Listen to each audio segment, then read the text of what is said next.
with Sweet Home Alabama in the background. We'll remind you, Nick Saban's record against his former assistant coaches is unblemished. Today it's game number 20 in that regard against Texas A&M, with Jimbo Fisher looking to become the first to break the Saban streak. Nick Saban's never lost to one of his former assistants. Here they are head-to-head. Two old friends embrace out at midfield. Will Muschamp, one of those assistants, mentor on one of his pupils, Jimbo Fisher. Can he be the one to finally pick off Nick? He gets another chance at it today from Bryant-Denny Stadium in Tuscaloosa. It's the Home Depot SEC on CBS. And it is indeed the Aggies of Texas A&M, number 13 in the country, against the second-ranked Crimson Tide of Alabama. About 20,000 here in Bryant-Denny Stadium. Normally it'd be a little over 100. Gorgeous day for football, and we welcome you to Tuscaloosa, everybody. I'm Brad Nessler. My partners are Gary Danielson and Jamie Erdahl. Gare, second week in a row we're in the SEC West. Saw a little bit of a shocker last week, an LSU team trying to defend its national championship. Lost so much through opt-out in the NFL, and now we've got Alabama, who on an annual basis loses a lot of people in both regards, but they got a lot of talent back, and they're still the gold standard right and now. They're hungry after not winning last year, and yes, we used to talk about like star players. Well, their big four this year are not their four receivers. A little different. There's two of them, but Najee Harris is a big part of this game. And of course, Mac Jones takes over as the signal caller, carrying over from a year ago. But the two big weapons are back, Jalen Waddle and Devontae Smith. I think the best pair in college football, and they're ready to roll this year. They're the feature guys. They don't have to share it, and anybody that goes up against them has to deal with their expertise, their explosiveness, and their speed. But you know what? Coming back to Alabama might be really, really good defense. They got their leader. Dylan Moses is back. He missed last season with a knee injury. They missed him. And you know what? When they have a defense with their offense, Nick Saban has a championship formula. You know, when we were watching Texas A&M last year, be it in practice or in games, we said, you know, they're a year away. And I think all the Aggie fans are thinking, okay, it's year 3 under Jimbo Fisher. He did it at Florida State. Can he do it at Texas A&M? But they were a little rocky against Vanderbilt last week. They were. I think they were a little nervous as the game went along. And I think A&M would have liked to have played Alabama a little later in the season. But the changeup, they got him today, and they got to get ready. What I think A&M has to do is give their quarterback Kellen Mond some help. It's been all Kellen Mond, running the ball, play action passes, options, throwing the ball. He's taken a beating. He's ran the ball for over 100. Can his running backs, those two guys, Spiller and Smith, Isaiah Spiller, Anaya Smith, can they give him something out of the backfield, both in the passing game and hopefully the running game, to help this quarterback? They're going to have to be helpful today against the vaunted Alabama defense. We'll talk to Jamie and kick it off here in Tuscaloosa, coming up in a moment.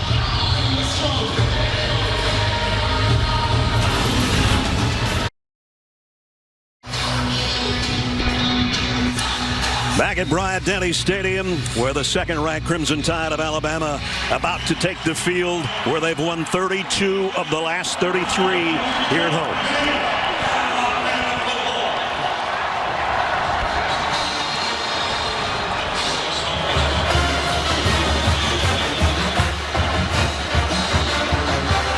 You can actually hear yourself in this stadium.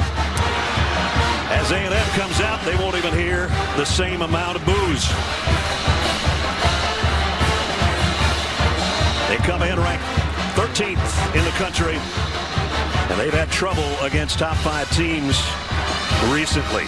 We promised you Jamie Erdahl, and here she is. Jamie? Brad, it's been very interesting speaking with players coming off of the strangest offseason of their short lives. The sentiment I hear most often is how scary it was for them, not knowing whether football as they know it would return to them. Well, once it did, players jumped right back into action. But that fear turned into angst for coaches as they found out on a day-to-day basis whether or not players would play or opt out of the season. Some teams were hit harder than others. Texas A&M lost a half half a dozen guys. Alabama, 0, headlined by running back Najee Harris. Now, Harris had decided to return to Alabama in the offseason before COVID-19 was ever a thing. But he's a man known in this program as a guy that he means what he says and says what he means. And by the welcome here in this lower capacity stadium, Brad, Alabama's happy to have him back. And as you said, he's a man, and you went on to the end of the sentence. He's a man, and he's the man in their backfield, coming off a 98-yard, 3-touchdown game in the opener last week. And he is a Heisman Trophy candidate if you've ever seen one as a running back. Protocol, about 19,424 here. Face masks required. No tailgating. That was kind of weird coming into the stadium, and the cheerleaders and band will perform from the stands. And I will say, Ness, evenly spaced out. I mean, it's like Saban drew up this formation. These people are or 6 Steve feet. Sarkisian. Yes, I don't know. I mean, they are 6 feet apart, and they ain't moving any closer. I'll tell you that. There you look at the crowd, which would normally be at 100,077. If there's a prettier day for a football game, we haven't seen it yet. That's for sure. 13th time these two teams have gotten together. Alabama's won 10. Texas A&M has won 2. And Alabama has won 7 straight since that loss back in 2012 that Zook and the guys were reliving for you with Johnny Manziel and company. And we will remember being here 2 years ago when it actually took 3 plays to get a touchdown. Remember that? That's right. A second play interception, and then a touchdown on the 3rd play of the game for Alabama. Alabama won the toss and deferred. So Texas A&M is going to be getting the football first. Chase Allen has got it teed up, and Chase Lane and Jalen Preston are back on the other end. Week 2 of the SEC season from Bryant-Denny Stadium in Tuscaloosa.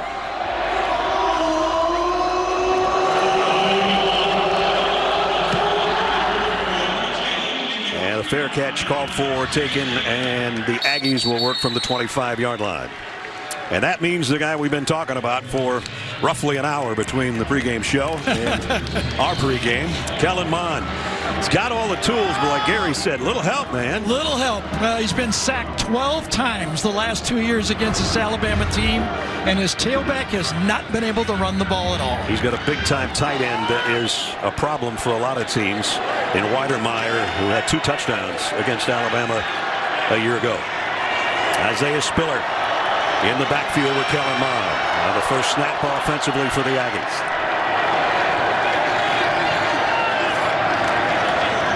Play fake, quick slant, quick completion, and a first down and pick up a 14 to Jalen Preston. How pretty was that?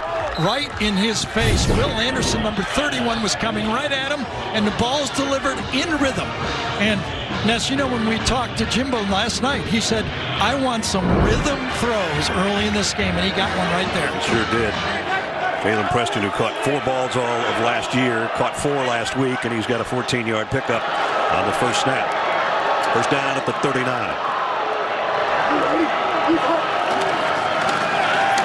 Again, a little hesitation on that throw, but he tucked it in there somehow. How did he get that in there? I don't know, but he got it to Cam Brown.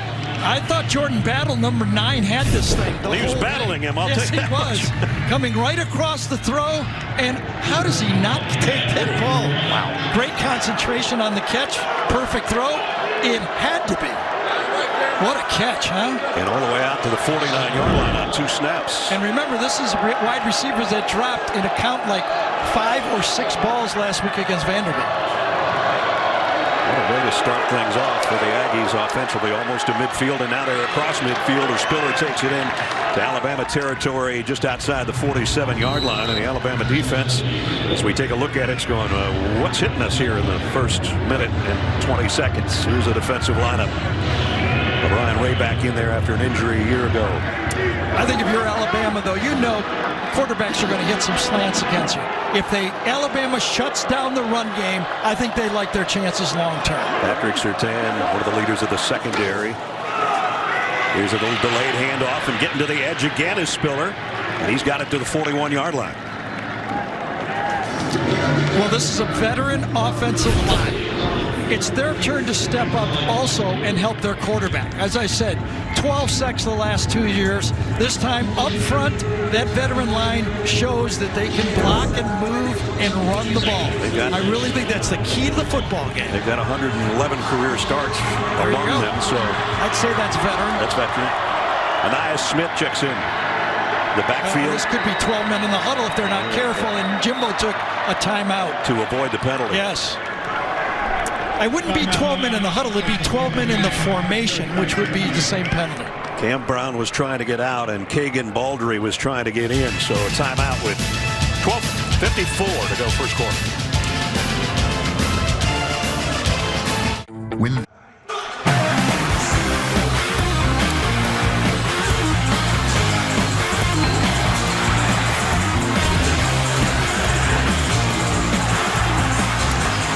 Aggies off to a good start here. Their opening possessions moved it to the Alabama 41-yard line already, and they called that timeout with a little indecision on who's going to be on the field. Cam Brown was trying to get off. They were trying to get the fullback / tight end on, and now they've gone back to the original lineup as Cam Brown's back in at wide receiver. On a second down and 4. Couldn't draw it up any better than this so far, Gary. Yes, everybody doing their job. You know, offensive line, when they were called upon to do the run blocking, they did it. Short passes so far, no real pressure on the quarterback. Anais Smith flanks Kellen Mond in the backfield. They fake it to him and flip it out in the flat, complete to Weidermeyer, the tight end I talked about, and he's got a first down. So when we were talking to Jimbo about how he wanted to design this game plan against Alabama, he was looking for targets to Weidermeyer. He'd like to throw him the ball, or hand him the ball, I guess. He could do that. Yeah. 6 to 8 times in this football game. Anais Smith, 16 to 24 touches he's looking for. Hasn't touched it yet. He's looking to kind of use him like Clyde Edwards-Helaire out of the backfield and make him a wide receiving running back. He flanks out to the top of your screen in this instance on first down. Quick slant again in the hands of out. Coverage. Very nice job by Malachi Moore, the freshman. Yes, one of the things that you do at Alabama is you bring in great players, true freshmen that can replace the guys that are going into the NFL. They're ready to play. It's whether they can handle that Nick Saban defense. And talking to the coaching staff, they said Malachi Moore did. It's a lot to consume, and Pete Golding said he just kept getting better and better on figuring out where he was supposed to be and where he was supposed to play, and in that case, a perfect play to knock that ball down. Second down at 10. Here's Anais Smith, and he got to the edge, and he is quick to the 21 and a first down. Wow. Well, then, offensive line. This time, Jared Hocker, number 73, goes from this guard position and kicks out to the outside. So here's his first touch, and it goes for 14. There it is, and fitting around inside.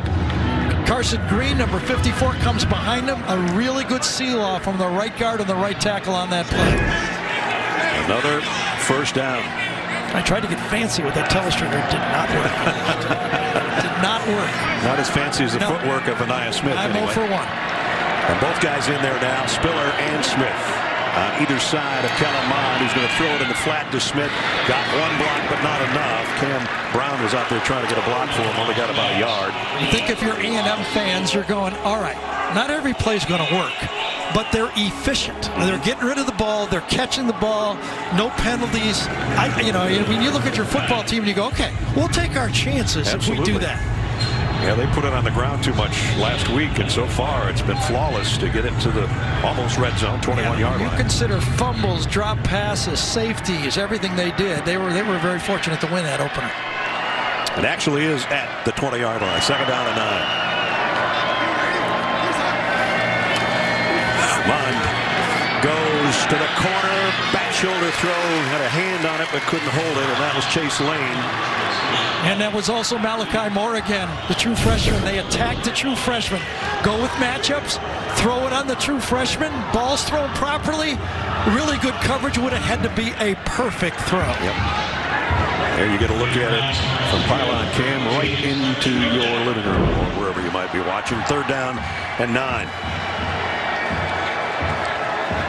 Last week, 40% on their third downs against Vanderbilt. This is really a big one to try to keep the drive going here that's been very good to this point. In the opening 4.5 minutes. Mond going to go back that way again, and this time off the fingertips of Jalen Preston. Those are those 50-50 balls that A&M, needs to make. When you're going to play Alabama in bump and run coverage, you have to defeat it. I remember last year, Jamie did a report that she talked to Kellen Mond, and he goes, first of all, I trust my eyes, and then I trust my guys. And he had 3 guys he had last year. Now these are new guys. And when I said he'd like to play Alabama later, they're still not quite in sync. Seth Small, who hit 1 field goal last week, will try one here, and it is way no good.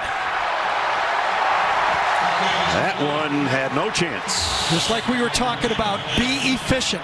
That's one of those plays. You have an opportunity to finish off a drive, and you don't. Seth Small, I don't think anybody got a hand on it. That was just a shank to the left from 37 yards out. Still no score here in Tuscaloosa.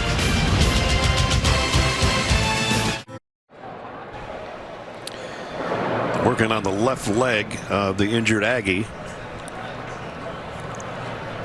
Grayson Reed, backup tackle. Let's try to show you where he was on this lineup. He's right there.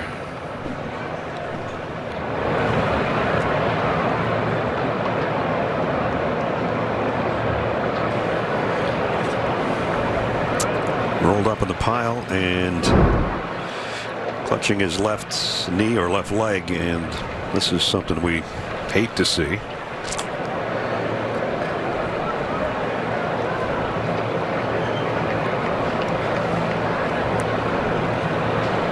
Not often you have an injury on a field goal attempt. Yeah, they interlocked their legs there, and he obviously got it caught on the play.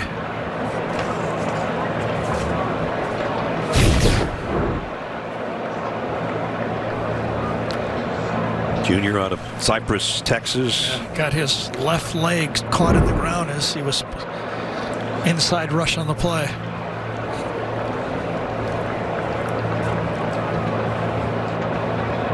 Grab Taco Bell's. Well, the picture tells the story on Grayson Reed, the 6'5", 300-pound junior tackle out of Cypress, Texas. And you see the trainers for both schools out there as the cart will take him to the locker room, and we will hope that it's not as serious as it looks on the left leg. Jamie? Yeah, Grayson Reed just gave his teammates a nod. They were all pretty shocked and on their knee as they watched him get carted up here. He was a late add this week, guys. Monday he was told that he would travel after being nicked up all through training camp. So this was a new set for him. Fresh to the field for Texas A&M this season as he gets carted off. A tough blow. Oh, man.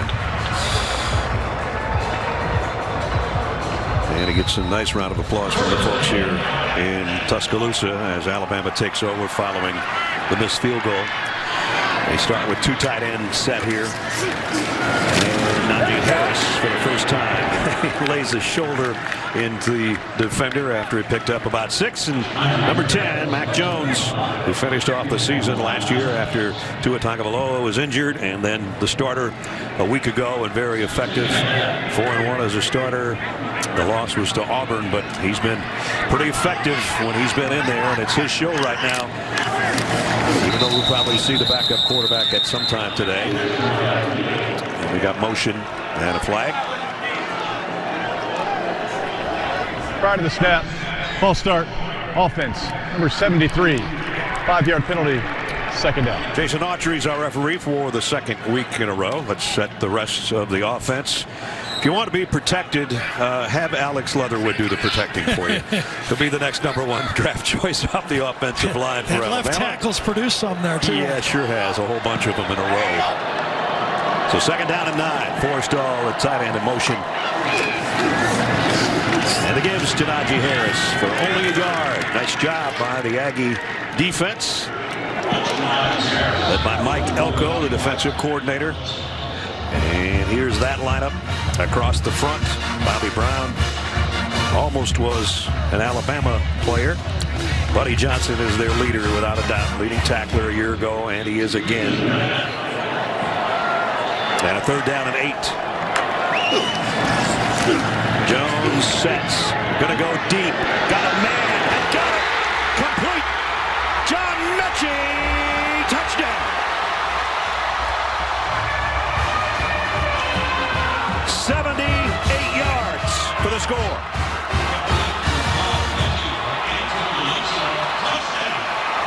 So if you're an Alabama fan and you were worried there wouldn't be a 3rd wideout to go to, hello, John Mechie. And here's who he's looking at right there. That's safety. When he does not come off the hash, Mac Jones knows outside is one-on-one, and no one can throw a ball better than that. Wow. Hit him right on stride. So big two, stop the big two, stop the big two. Oh, gee, but here's a new guy. Got a 3rd guy. On a 3rd down and 8, a 78-yard touchdown pass. And the extra point by Will Reichert is up and good. And for A&M, the shock of having a successful drive for no points and a 3rd and long for a touchdown. Better buckle up. It's not easy playing in Tuscaloosa. John Mechie's first touchdown as a Crimson Tide player is a long ball for 78. Mac Jones says, nothing to it. Progressive presents Stream CBS Sports HQ, the completely free and always on sports network for highlights, breaking news, and expert picks. Download the CBS Sports app on your phone or connected TV to watch today. And you can watch our own Jamie Erdahl live on HQ after our game today. Quick striking Alabama offense split the Tide in front 7-0.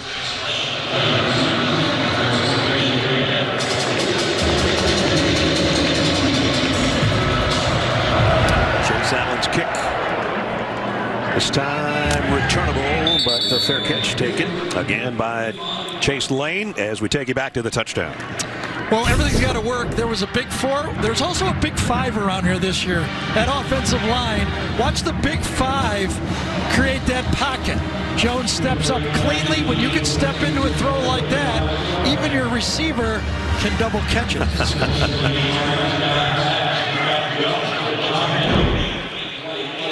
A lot of good players on this team. I'm just going to let you know. I've been watching a lot of tape.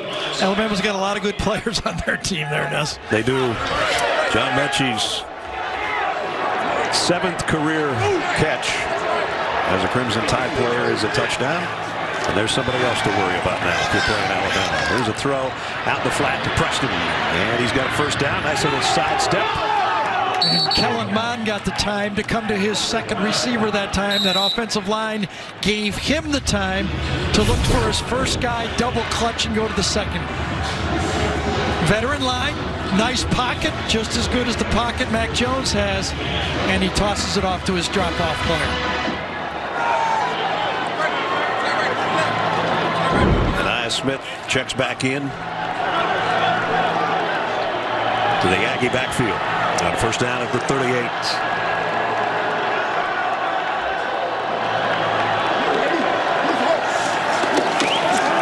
They fake it to him, and he's trying that left side again, overshot completely. Boy, Michael Clemens that time coming off the edge.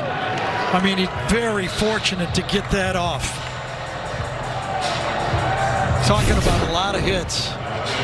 Get into the pocket. And boom, he gets. That was Surtain. Surtain, it was. You're right. It was Surtain. Came out of the corner blitz.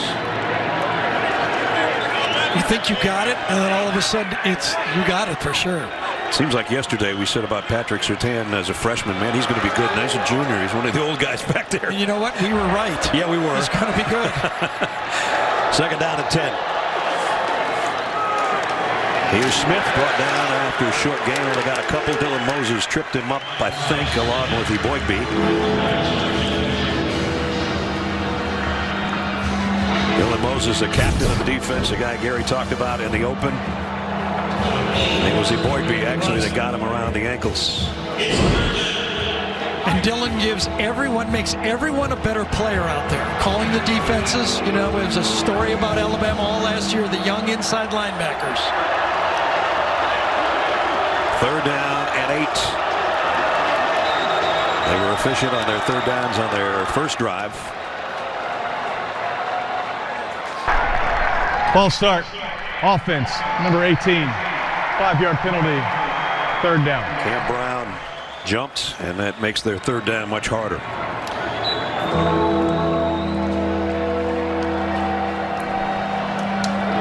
Third down at 13. Now we'll see if this offensive line can hold up. Yeah. Pete Golding, defensive coordinator for Alabama, brought Surtain on the corner blitz to hit Kellen Mond as a little bit of a message. Let's see how they hold up here.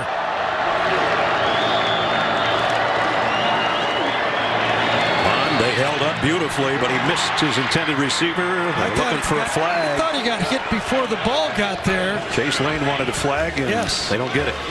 The timing was very close. Lane thought he got hit before it got there. Three-man rush, time to throw it, and yeah, I think he did kind of get hit. I do too. Yep. So it brings up punting situation. Jalen Waddle, try to keep it out of his hands if you're Nick Castanino.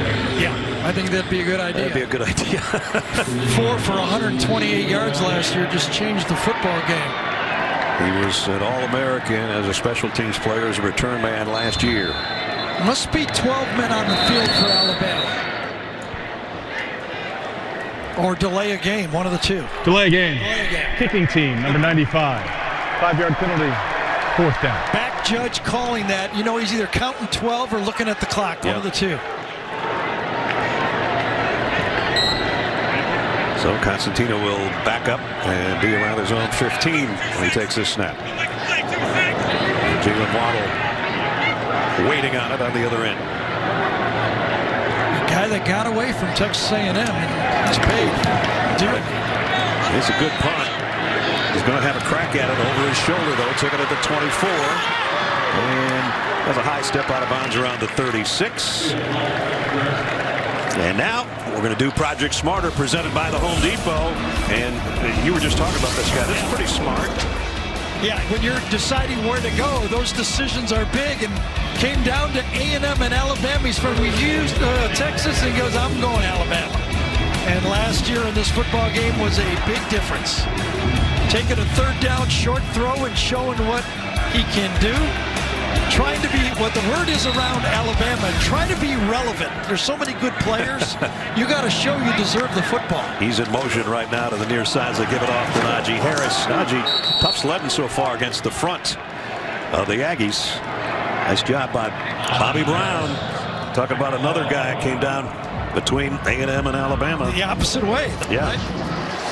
It was a signing day surprise that he went with the Aggies instead of Alabama. Good football player, especially against the run.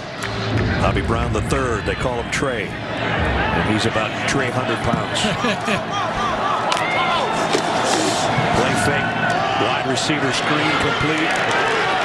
To Mechie again, and only got about a yard. So he's got 2 catches for 79 yards. We're just going to say last time on third down that a year ago, Alabama scored 3 touchdowns on 3rd and long. And on the first 3rd and long in this game, they score a touchdown again.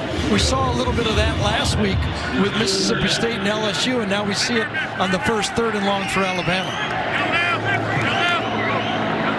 Mac Jones, 4 out of 5 a week ago in the win over Mizzou. 3rd down and 9. Here they come. Elko's bringing the house. Jones, another deep ball. Man out there. Got him again, and it's Mechie again.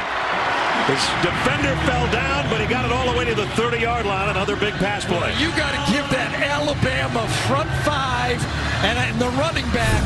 They picked up that blitz and gave Mac Jones. Watch Najee Harris sift out. Yes, Najee gets just enough apiece on that play to allow Mac Jones. You could see the way he drifted. He knew he was in a little trouble. Najee Harris off the left side with a flag down, got 3 or 4, but we'll see about the penalty. Mac was anticipating an all-out blitz. One of the defenders dropped. He didn't know if he was going to have to throw hot or not. It was picked up well and produced a big play again. 35-yard pass play on that one.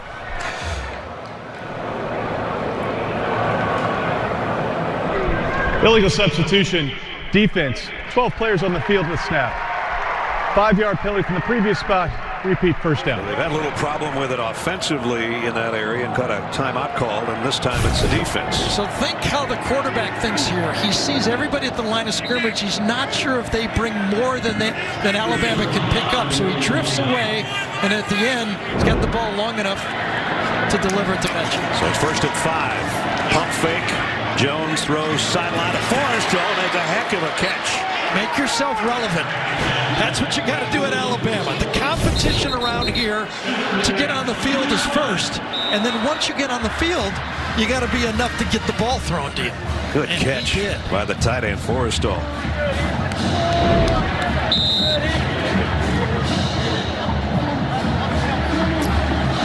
Got another player down. I think it's Eric Young. We'll check on him when we come back.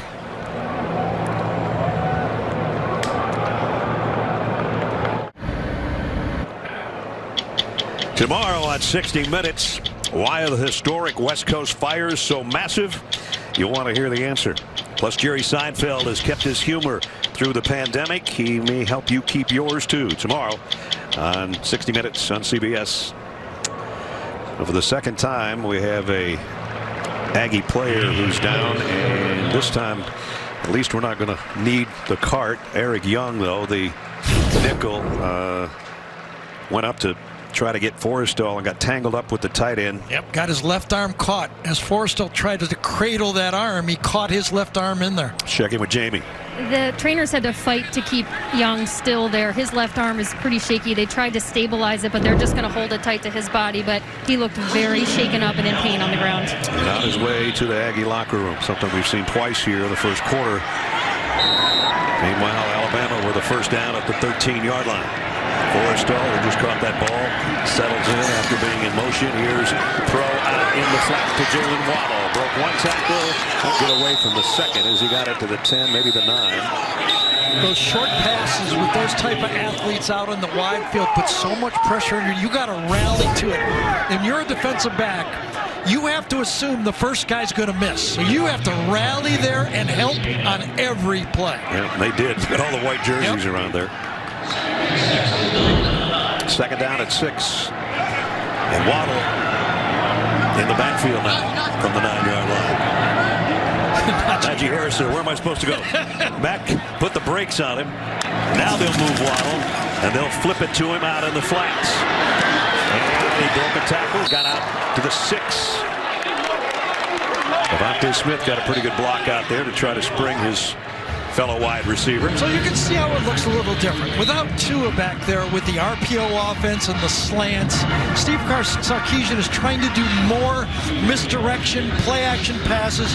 It seems like Najee Harris is more involved in the deception of the offense and getting the handoff. So play to your strengths. Offensive line, quarterback who likes play action pass, and Najee Harris.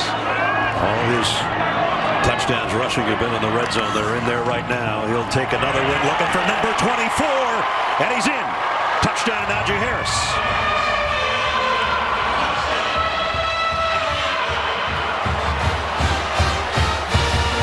Well, last time it was a long pass. This time it's a short run, but Najee Harris is a touchdown machine. He's big, obviously, and powerful, but he's also so nimble with the football. Reads this, bounces out, and then accelerates in. Last year he had 13 rushing touchdowns and 7 receiving touchdowns, 20 touchdowns as a running back. And the extra point up and good. So again, a long pass play. Mac Jones to John Mechie. Got him going. And then they go to Mr. Dependable, number 22, with his 4th touchdown of the season for the Tide. And Alabama leads 14-0.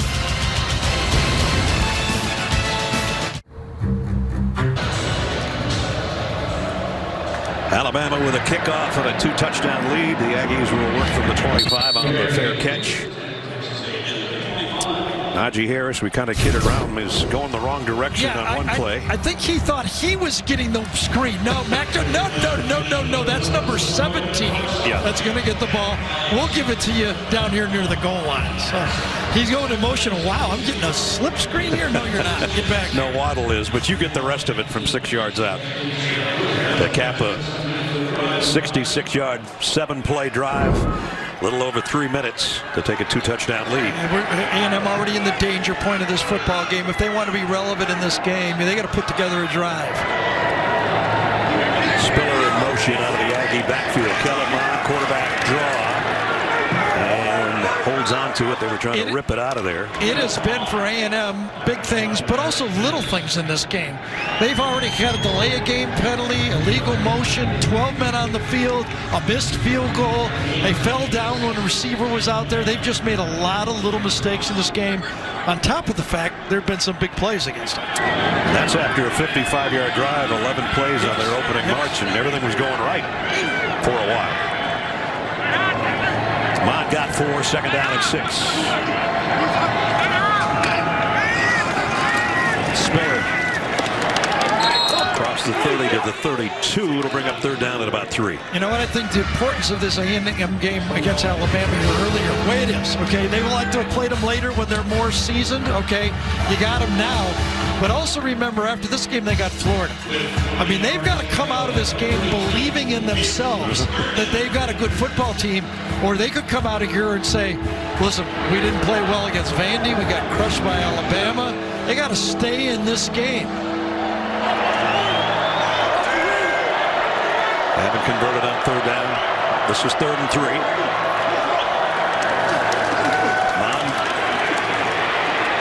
Kind of a jump pass. Yeah, that's going to be interference, isn't it? Didn't he? Finally a flag. As Weidermeyer's the intended receiver, and that's Daniel Wright. Yeah, I think Daniel Wright had his left arm on his back on that play.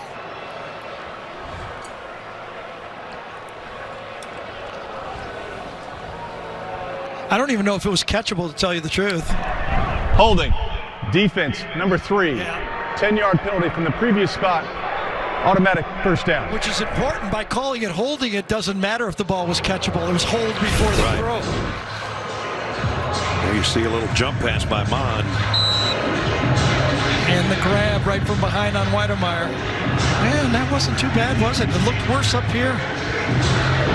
At any rate, keeps the Aggies offense out there. When you put your arm there, that referee from behind sees it, he's not quite sure, and he calls it. 1st down to the 42. And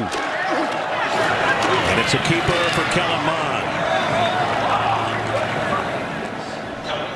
Alabama guys that they welcome back after being injured a year ago, and there is some talent right there. Yeah, and remember a year ago when Christian Harris and Shane Lee, 2 true freshmen, were inside linebackers making all the calls in the SEC, modern day football, and now DJ Dale is back, LeBrian Ray is back, Dylan Moses back.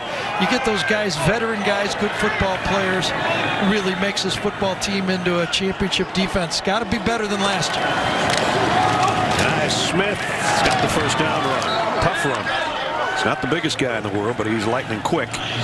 Got it to the 47. Yeah, he was a receiver, wide receiver a year ago. He's moved back into the backfield. More, one of those backs like a Clyde Edwards-Helaire that kind of stresses the defense all over the field. In fact, talking to the Alabama coaches, they say we don't know if he's going to be a wide receiver or a running back on every snap. Well, it was his first career start against Alabama last year, and he caught 2 passes. There he got the 1st down at the 47, so back in Alabama territory for the Aggies. Mond, quick throw, got it out in space to the aforementioned Anias Smith. And he's still running, but he stepped out of bounds, but he did get the 1st down. I don't know if he did step out of bounds. Well, maybe he didn't. I don't think he did. The team's going down to celebrate. I thought he stepped out. I don't think so. I think Alabama thought he did, but I don't think the official called him out. The sideline official never called him out of bounds. Now, replay might, but the official didn't. Left foot. Not out there. Right foot, tiptoe. Oh, my goodness. And he You gotta be kidding me. How about that? Well, I'd like to have that play back, but good job, Anias. Well, it looked like his momentum and the shove would force him out. But finally, we talked about the little things A&M hasn't been doing, and we talked about how they were going to use Anias Smith.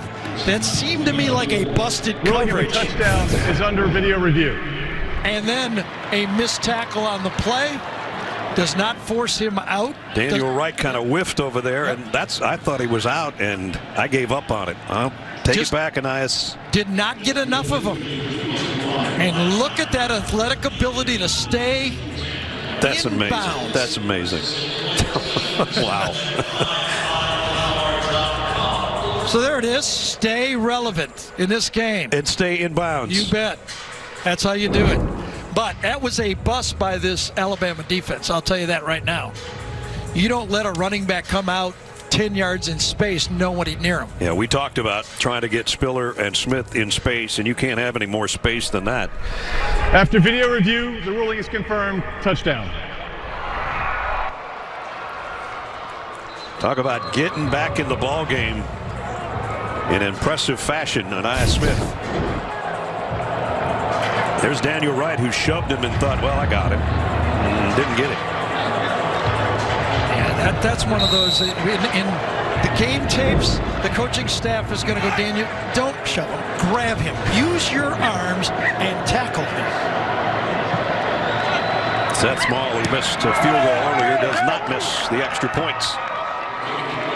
So the Aggies were in desperate need of staying in the game, as Gary said, and they stay in it in fashion, courtesy of number 0. 14-7.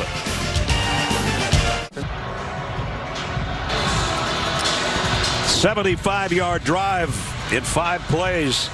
They picked up a first down, then they got one by penalty on the holding call, and then it was Anaya Smith doing the rest from 47 yards out. And again, moving Anaya Smith all over the formation confused Alabama, left him wide open, and they get a touchdown. Here's the kickoff, and this one's blasted all the way almost to the stands. And Alabama will bring it out to the 25-yard line as we set it for a Papa John's update to the man, Zook in New York. Oh, come on, Ness. You're the man. Got a big play from the big one in the American. Former Longhorn Shane Buechele finds Reggie Robertson, who's got afterburners. 70 yards for an SMU touchdown and a 17-3 lead. Memphis won this last year 54-48, so just hold on tight. Yeah, we got a ways to go. We do here, too. 14-7. Been some big plays by both teams. Big pass plays from Mac Jones to John Mechie. And a touchdown by Najee Harris, who Mac looked at, and now a crossing route. He's got Devontae Smith, and he's got a first down, and he's tiptoeing down the sideline to see where they put him out of bounds.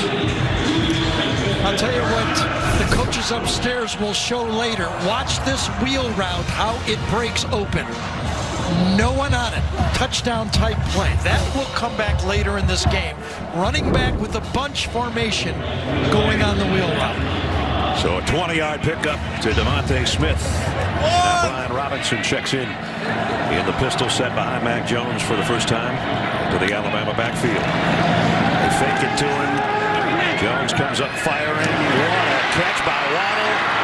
And he's out of bounds at the 32. And again, the throw is right on the money. You know, we saw Mac Jones when he got his start. He was a little shaky at first against Auburn. Remember, he had his unfortunate turnover. One was maybe his fault, the other one wasn't.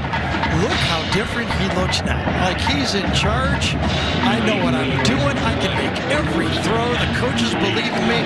I know I got a 5-star guy behind me, but he better get ready because I'm pretty good. 7 out of 7 is pretty good. Yeah.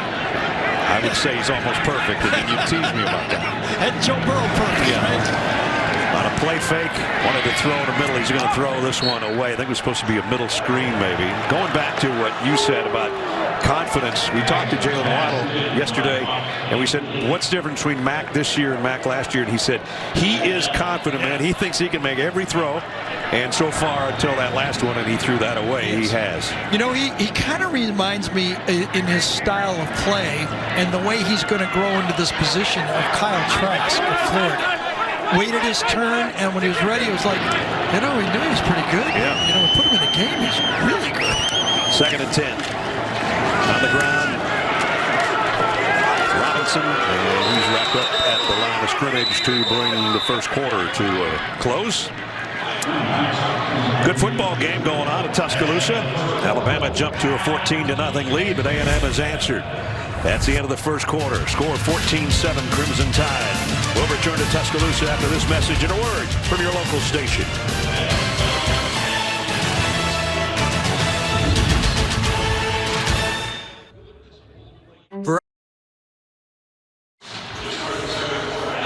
Back Back at Bryant-Denny Stadium to start the second quarter in Tuscaloosa with the Tide in front 14-7. And a third down and long. And almost a jump. No flag.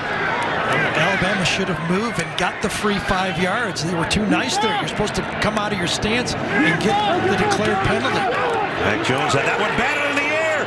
It's intercepted by A&M. And this might be a pick six. All the way down to the 15-yard line. Najee Harris saved a touchdown. So remember, it could have been offsides. A&M's in the neutral zone. Alabama does not react.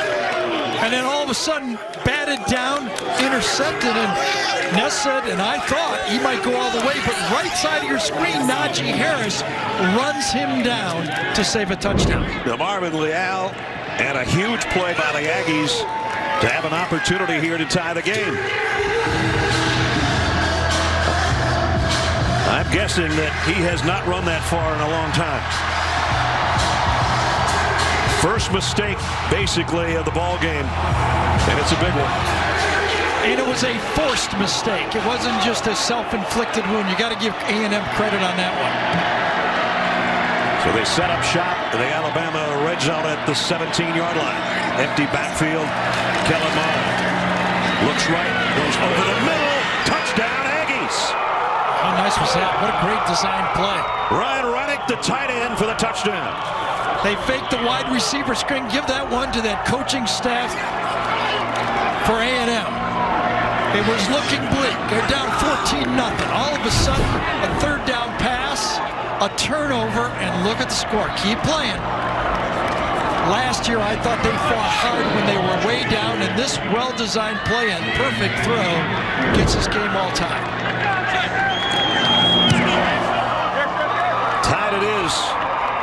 A one-play drive, but it was all set up by the interception. So everything was going right for Alabama. And now they look at the scoreboard and we're even. Right. 14-14, just like that, Gary. Let's go back to the last couple of plays. Well, first the batted down play. Remember, after Alabama could have declared an offside neutral zone play, come back.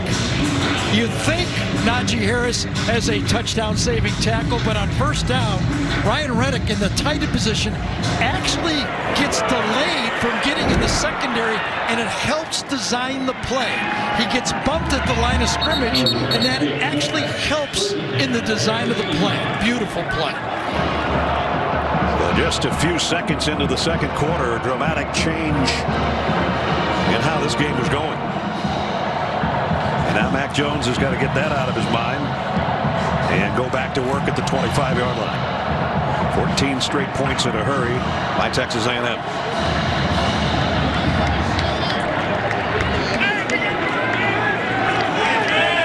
From the 25.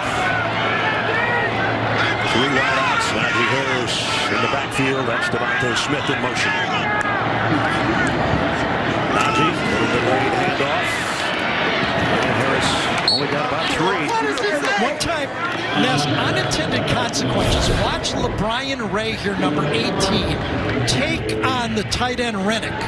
Knocks him out of the play, and Alabama ends up turning him loose because they don't see him. Somebody does their job. LeBrian Ray hits the tight end, but that says Alabama, he's not going out, and they turn him loose to create the open play. 7 down at 7. Najee Harris straight into the middle of the pack, fighting his way. Going to be on 2 yards shy of the first down. Michael Clemens made the stop. That's so interesting. You know, a year ago, 2 plays like that, 2 receivers wide open against the Alabama defense, you'd go, oh, those young inside linebackers, you know. But now, come this year, same thing. 2 wide open receivers on the play for touchdowns.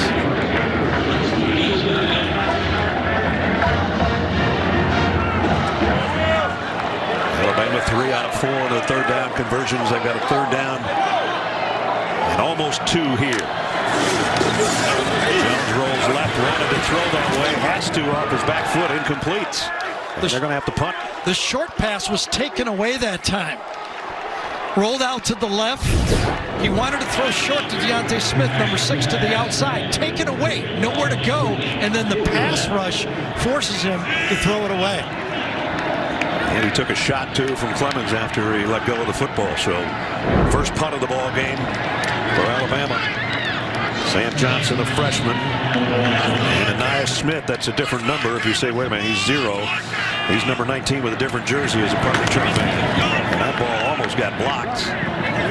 Smith takes it at the 27-yard line. And one of the reasons he's doing that is because Miles Jones, another defender for A&M, also has number 0. So you can't have there they are together on the field.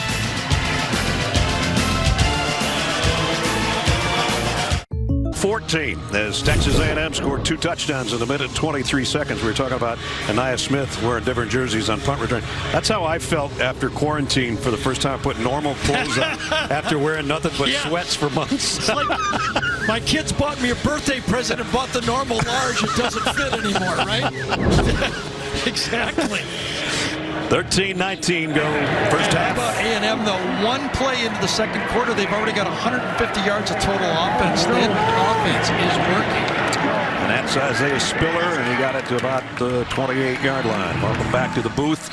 You know, about 5 minutes of game time ago, we looked at each other and went, uh-oh. I know. It's 14-0, and all of a sudden A&M fans did, too. And you couple it with the Vanderbilt game, and that's how you measure everything. It's not whether you won one game.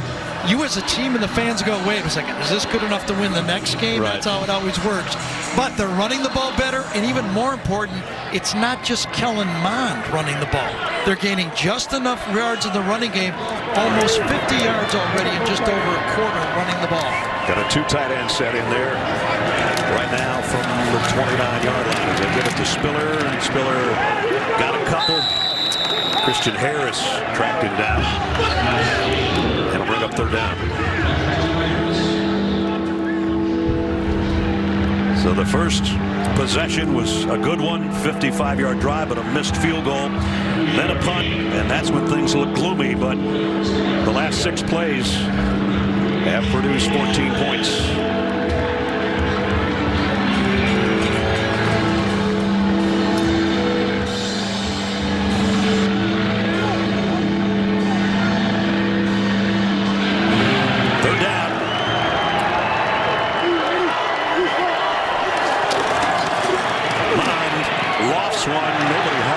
It was intended for Cam Brown.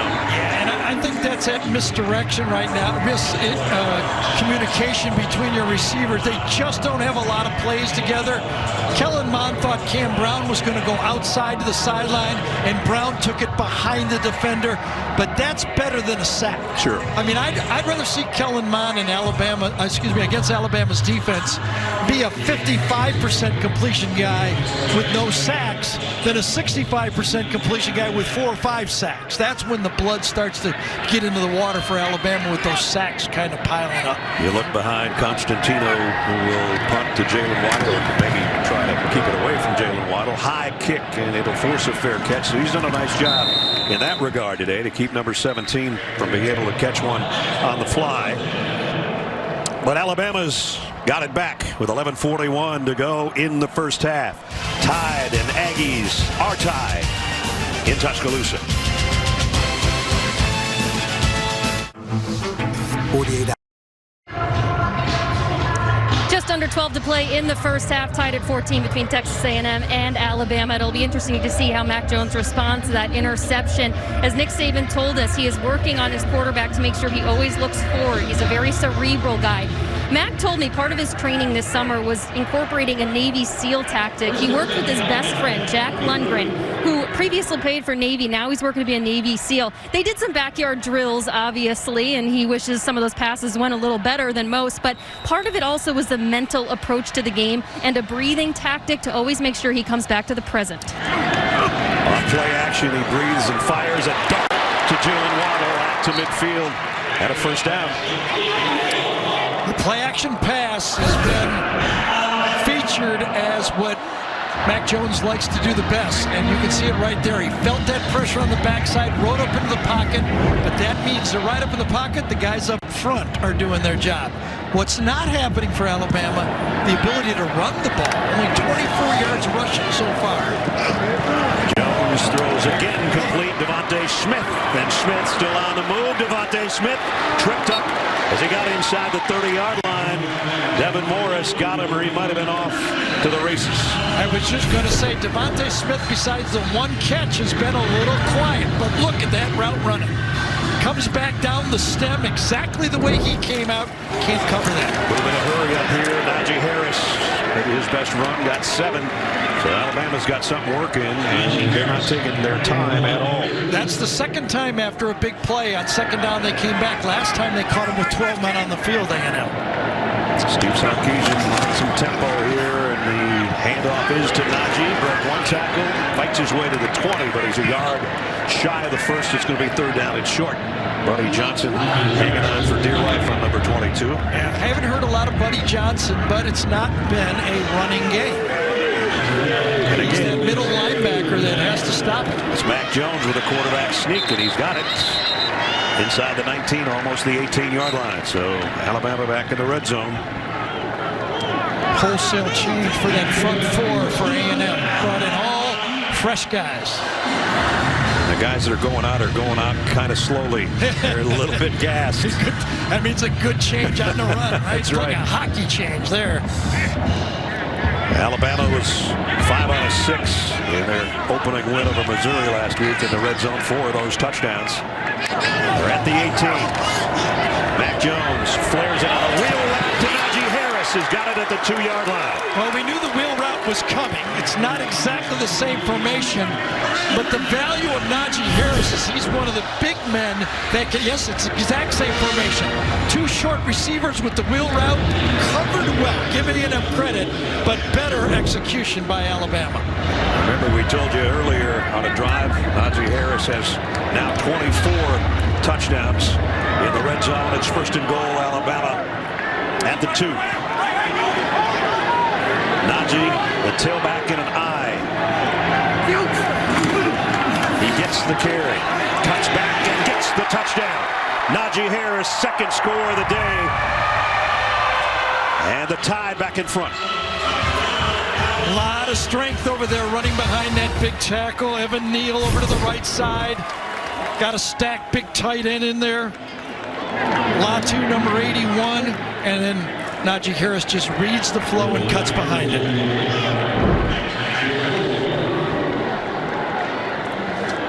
Seven plays and 66 yards. Started out with the play action passes, and then it was the Najee Harris show. And the extra point is up by Reichert and good. I'll tell you, that wheel route, that was well covered, and he just goes up and gets it. Well, he did it both ways as a receiver and a runner. First, the route Gary was talking about, a really nice catch. And then for the 25th time in his Alabama career, a rushing touchdown in the red zone. Bama back in front.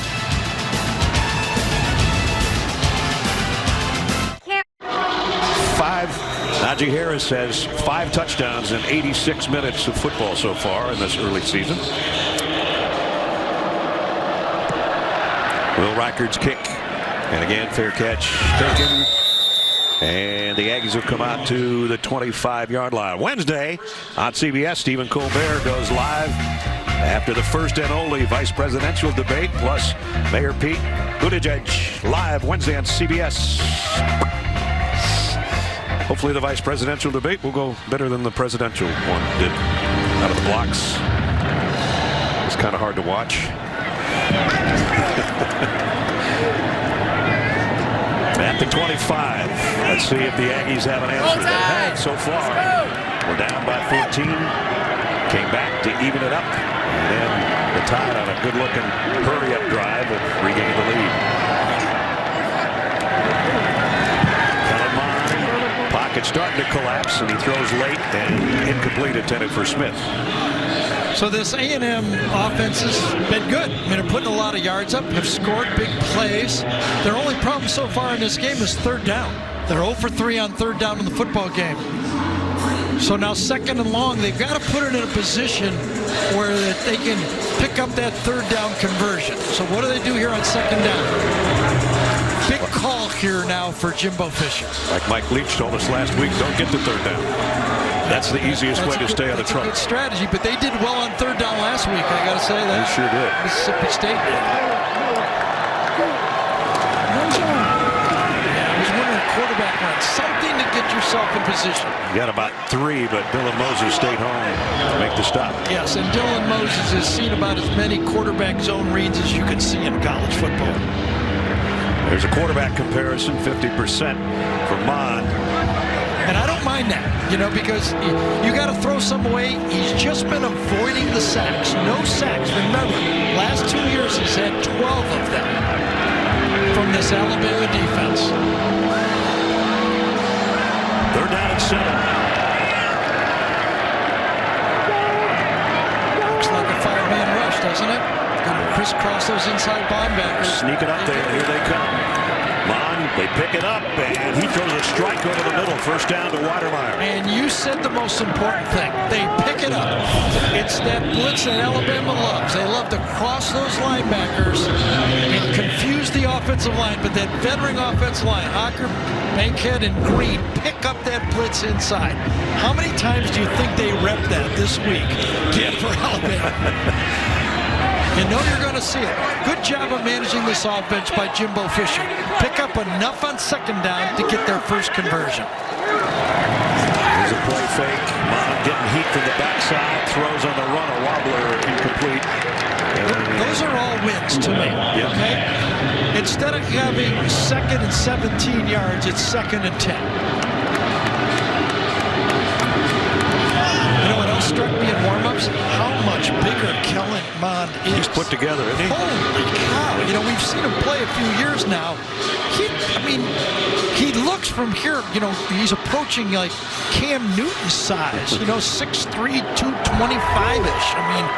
He looks like a man out there. And he is in the ranks of the best that ever played quarterback at A&M. You see his numbers entering today. Second down and 10 for him at the 38. In trouble, throws late, and did complete it. Picked up a couple yards to Chase Lane. Lays flag, and Christopher Allen, number 4, said, I got held. Let's see if he's correct.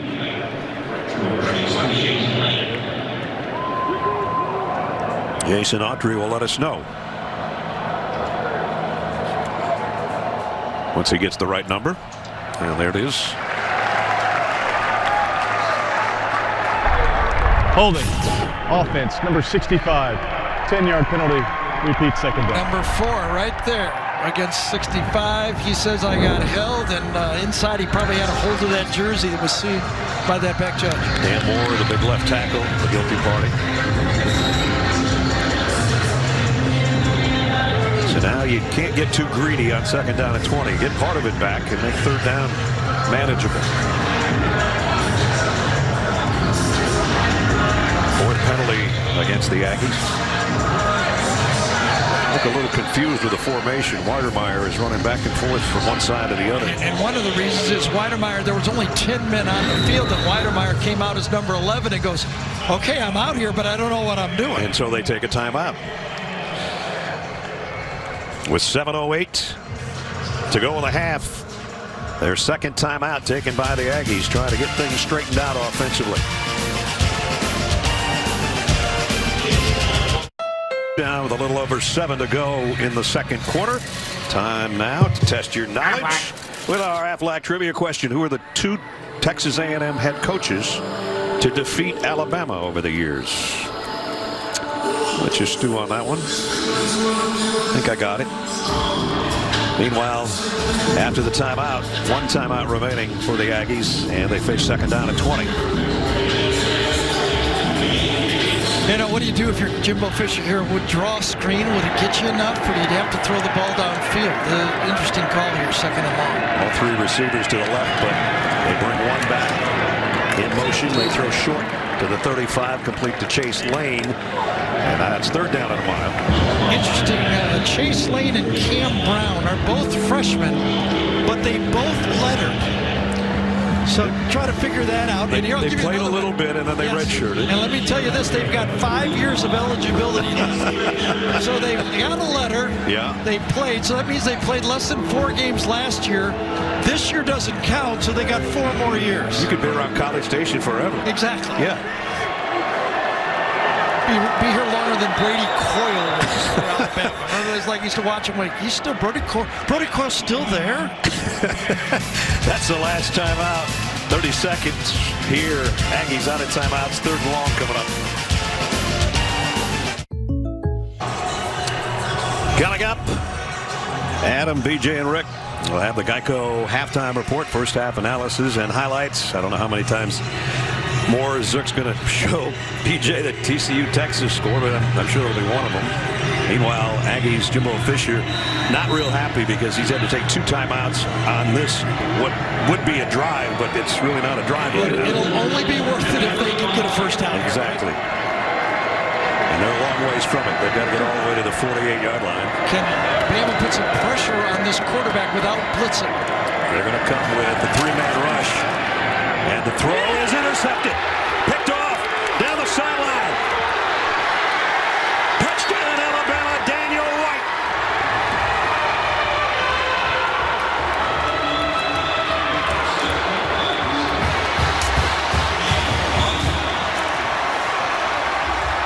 Throw was just a little bit short. Daniel Wright takes it for a pick 6.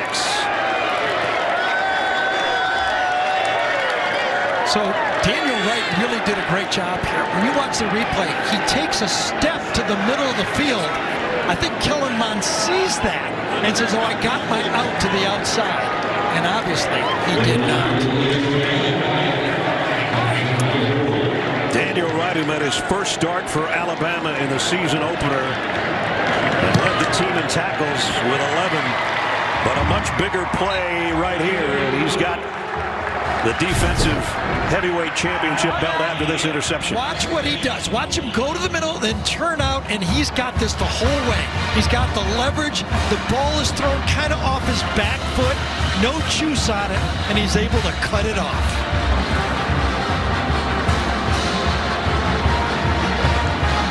Can't play it any better than that, and the pick 6 gives the Tide again a 2-touchdown lead. I don't think it was thrown late. It just didn't have any steam on it. And as you said, it was inside by maybe 2 yards.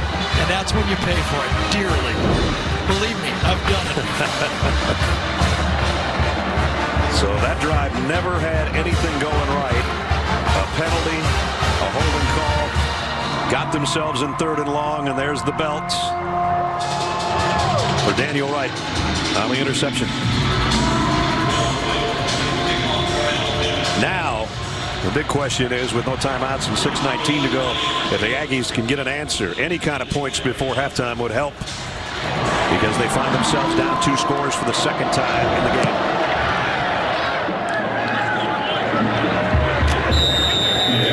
So one more thing to say here. Will Anderson puts a little pressure. Kellen Mond can feel this. Never steps into the throw. See, his left foot just kind of stalls right there. Had nothing behind the throw. Number 31, Will Anderson, the true freshman rush specialist. We said, can they put pressure on the quarterback without a blitz? That's pressure. Just enough. Yep, just enough. And let's see if that's in the mind of Kellen Mond. It always is. Yeah, can A&M kind of save this game again? Remember this game again? Remember they were down 14-0 before. Very dangerous part of the game. Spiller cuts it outside and now back in out to the 32-yard line. This is where Alabama can put you away. Okay, you got a 14-point game. You get a stop here, and you get the ball back at the end of the half. And remember, you get it to start the 2nd half, and all of a sudden, a game that was close ends up being a rout. So many teams that are really good score in the last 2 to 4 minutes of the half. And Nick Saban's team has done it a bunch. Very similar to basketball, finishing the quarters in the NBA or the halves. You know, a lot of coaches talk about that. And they're playing safe here, only a 1-yard gain. Yeah. Byron Young made a stop. I get what you're saying, safe, but nowadays, you know, I mean, the way they've gotten that rush going a little bit, I think they were trying to get it to 3rd and very short. Good run defense that time by Alabama. Well, they got it to 3rd and short. Let's see if they can pick up 2. Nia Smith back in the backfield with Mond. Need to get to the 35, so it's a long 2.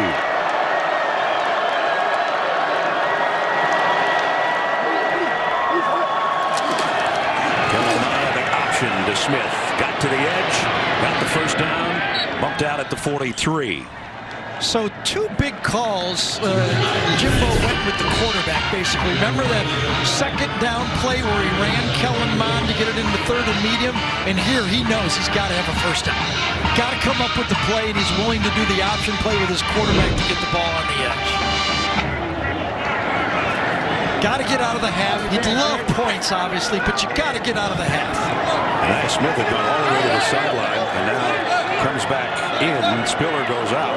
And if I was Alabama, I'd cover him because he's in there for a reason, right? Yep. Comes out of the backfield. He's in motion to the bottom of the screen at first down. Mond's going to go the other way. Quick slant. That was almost picked off by Surtain. Yeah, I get the feeling now Patrick Surtain has looked at these receivers and go, I can handle these guys. I've covered guys in practice. In fact, my roommate, number 17, I cover him all the time. That was so funny. We were doing our Zoom meetings with Jalen Waddle and Patrick Surtain yesterday, and Jalen started laughing, and we go, what's so funny? Jamie says, what's so funny? He says, actually, we're roommates, and he says he's in the other room, and we're both talking, and we can hear each other. Modern technology. We're on a Zoom, and they're talking to each other. Second down and 10. Here comes pressure. Quick throw out to Smith. Got it in the flat and down the sideline, and I'm not going to count him out until he goes out. He's out of bounds. That's right. Good job of recognition that time by the Kellen Mond. It was overmatched that time. A free blitzer. He went to his hot. If you're good at handling the blitz, you can take them right out of the blitz. When they come at you with that extra rusher, you make them pay. You take them out of that blitz package. Equal touches today for Spiller and Smith, but a lot more productivity out of Smith. Yes, courtesy of that long touchdown. And targets. You're throwing the ball at Smith, number 0. Is that a number? It's a number, new number this year. We keep saying number 0. Cam Brown in motion as Mond is going to flip it out there. He's wide open if he can get a block. And whoa, did he get deposited in the back end by Battle. Jordan Battle. That's fun. You play defense. You got to do all those, jet sweeps of safety. You're calling a guy here and there, and all of a sudden, boom, make one of those tackles. That's a Xavier McKinney special right there, right? That's who he played behind last year when he was in the dime package, and he looked a lot like it. Still, nice gain of 9. This is the drive A&M needed, though. Keep the ball, keep the clock, get in the scoring range. Oh, a loss. That's what you didn't want right there. Byron Young, big loss. And now it's third down, and it looked easy. They backed up 2 yards. I tell you what I like about this Alabama defensive front, the more I watch it here, their depth. They've got, 8 guys they're rotating through right now. Young is not one of their first-line guys, but he and Barmore are in right now. And that kind of reminds you back of that 2016 Alabama defense where they just kept rotating guys up front of that defensive line. This is a huge third down because this is not exactly field goal range. Yeah, and you wonder as you call this, is it 4-down territory or do you maybe got a yard of it back, if that. Now what do? You go for it here? 2 minutes to go. Got one of your big eaters slow to get up, and that's a center, Ryan McCullum. I think you got to give the message to the team that you believe in them and go for it here. You can't punt, right? No. Down 14 points, you just can't. You just say, listen, we're going for it. Defense, buckle up. You got to stop them if we don't make it. Not only go for it, but let's hurry up, as Jimbo is saying. Yep, no timeouts, remember. 4th and 2.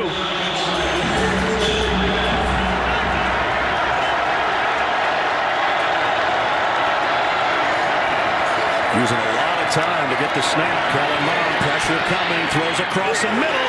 Should have been a first down to Smith, and he dropped it. Drop ball for a first down. That's just like a turnover. You're going to keep that ball.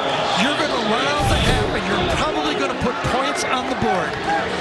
This This is your wide receiver from a year ago, turned running back / receiver, and he just forgot to take the ball. Yeah, and that's one of those that doesn't show up as a turnover, but that's a turnover.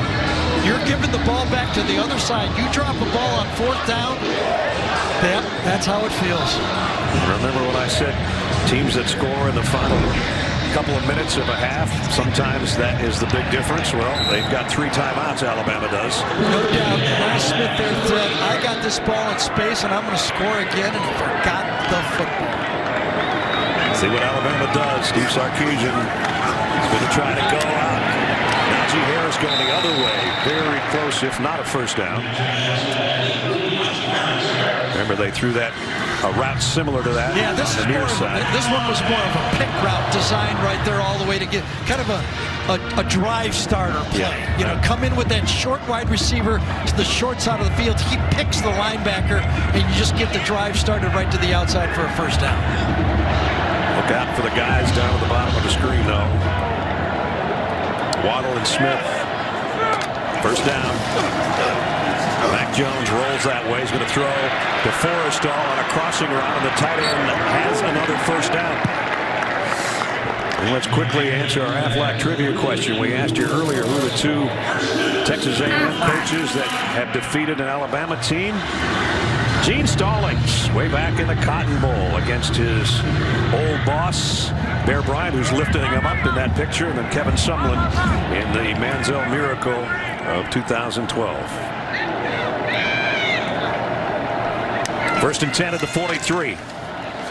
Mac Jones throws to go an out back shoulder over to Devontae Smith, nowhere near completion with 1:04 to go, and still 3 timeouts remaining. Well, and if this drive continues, I mean, Alabama's going to put 300 yards of total offense in the first half. The biggest plays were to John Mechie, who's not even one of the big 2 as we had in the beginning, but we knew he'd add his name to the list, and he has, and they've got 247 passing yards. Najee Harris in motion all the way across the field. Jones comes back, short to Waddle on the other side. Tiptoes out of bounds with a first down. Knew what he had to get. Got out of bounds to stop the clock with 59 seconds. And again, when you talk to Mike Elko, the defensive coordinator for A&M, we talked about the stars, the receivers, their running backs, the quarterback, and he goes, guys, I got to tell you, that offensive line is as good as I've seen in Alabama. And they again gave him pressure. A couple pressures early on that one series where they were pressuring him, but since then it's kind of settled down. The offensive line has gained control over the line of scrimmage. Will Elko have to blitz here to try to put pressure on the quarterback? Jones the give to Najee Harris, following his blockers for about 4, and we might see Alabama's first time out here. And you're rewarded for being a disciplined offense. You're rewarded for having your 3 timeouts. Najee Harris has been, well, Najee Harris in this game. A little bit of everything. This touchdown from 6 yards away. The wheel route with a nice catch down close. And then he said, why don't you just give it to me again, Matt? Second rushing touchdown. So a lot of people, you know, the running backs, they try to feature 2, don't use them too much. You know, you look down there and you use them too much, and then you go, you'd like to talk to Derrick Henry. Yeah. We used him a lot, and it worked out very well for him, and it's still working. And the Titans are using him a lot, too. Exactly. And he just got a lot of money. Yes. So if you think we're using you a lot, you'd like to talk to Derrick.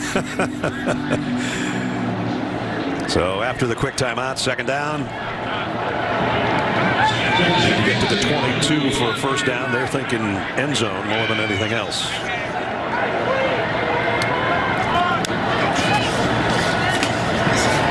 Jones got wide open. Mechie again. Didn't get the first down, though. I really thought he had Waddle on that one right to the corner of the end zone. You know, no deep safety to that side. I thought he could have gone. He had Waddle on the safety on the play.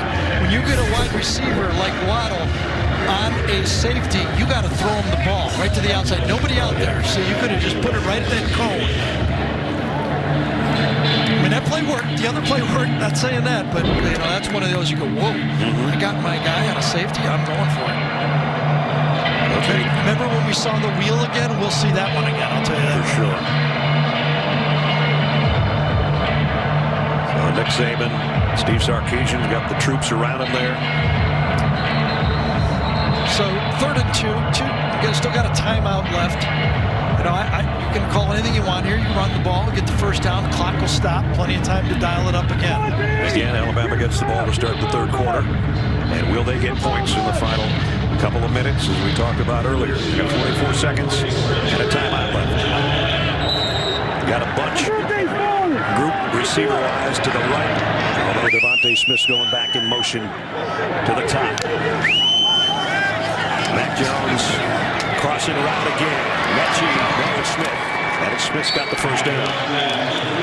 So nice design. Same play they run all the time. They started with the bunch, then you go in motion, and then the crossing route for the easy first down. At the 15-yard line. Jones goes to the end zone. Overshot Devontae Smith. Did he grab him? Didn't he? Down right by the goal line? Keldrick Carper was in coverage. I thought he grabbed him. There is a flag. Don't blame him. Pass interference. Defense, number 14. Foul occurred in the end zone involving spot at the 2-yard line. Automatic first down. If you can't cover him, got to grab him. There it happens right there. Sure did. He got him a couple times. So it's at the 2-yard line. Boy, how big is that Anaya Smith drop looking right now? Could turn into a 14-point swing. Absolutely. Najee Harris has got 2 today. Mac Jones to the back corner. Touchdown, Alabama. And it's Devontae Smith. Give a little sugar to everybody in this Alabama offense.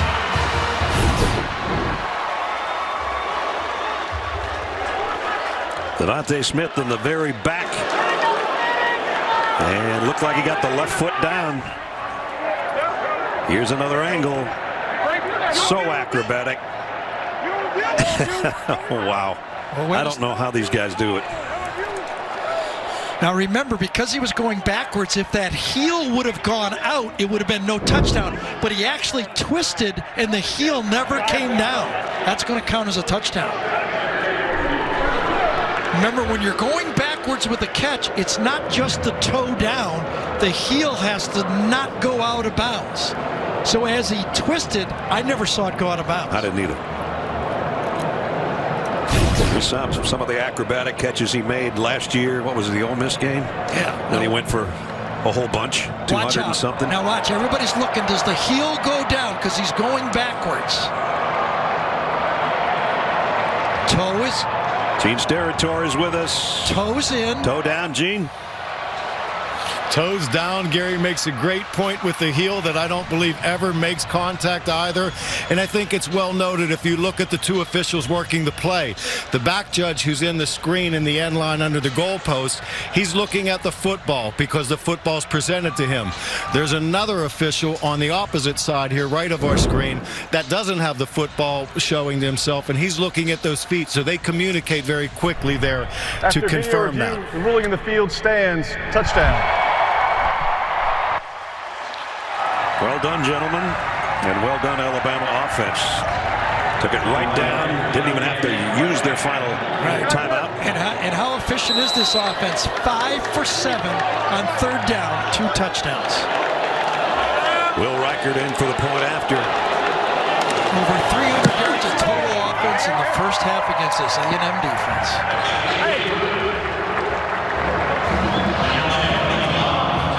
So if you're a coach, what you'd like your team to do is make the plays that you should make. You don't have to make the spectacular play. Make the normal play. That's just a normal play you expect your guys to make against a team, any team, but especially Alabama. And then you make a chance for Alabama to make the spectacular play. Mac Jones said, I put it right where I knew Devontae would get that size 10.5 down in the back of the end zone. Well, quite a drive. We talked about it. Final couple minutes, you do that, and then you get the ball to start the 3rd quarter. You can blow a game open. Yep.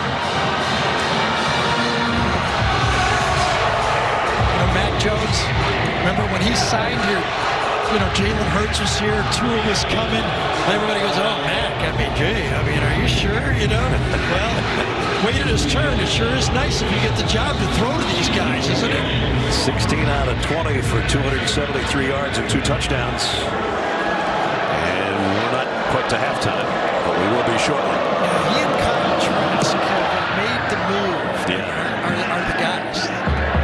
And again, take you back to Devontae Smith.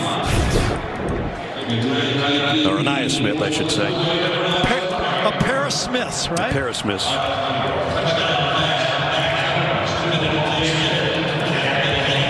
Anaya Smith. Remember? Wow. All right, there we go. We did not see that. We said, our producer in the truck, Craig Silver, said, we got something from you in pregame. We go, what do you got? There he is. He drops a punt, does push-ups. I wonder how many you have to do warm-ups compared to real game. I don't know. In 20 seconds, he'll head to the locker room and do something there, I guess, because that's where we are headed with Alabama, a 35-point first half. So efficient offensively, tough on defense. Couple of blown assignments accounted for 14 points of Texas A&M. Otherwise, this looks like the number 2 team in the country, that's for sure. That's the end of the first half, 35-14, as we head to Adam Zucker and the guys in our New York studios. All right, Ness, big swing there at the end. Just about set to start the third quarter in Tuscaloosa with the Tide up by 3 touchdowns. And now it's time for a taste of tradition presented by Sonic. Here's Jamie. Game day here at Alabama is filled with all sorts of traditions, but in the COVID era with some new twists. The pregame Walk of Champions still took place, but in a more subdued manner. The $1 Million Band wasn't able to strut their stuff through the heart of campus, but still gave fans their money's worth from the video board. Houndstooth remains the most fashionable look on game day, and Sweet Home Alabama still inspired the faithful right before kickoff.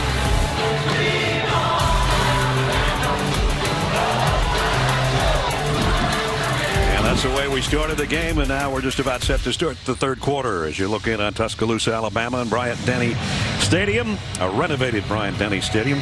And the first half game trends, Mac Jones was perfect for a while, 7 out of 7 before his first incompletion that he threw away on purpose. He did have an interception. Kellen Mond has struggled a little bit, a couple of touchdown passes, but he threw a pick 6 that started the Alabama resurgence, if you will, from being tied to being up by 35-21. And another offensive, non-offensive touchdown in the Saban era, that pick 6 that I was talking about.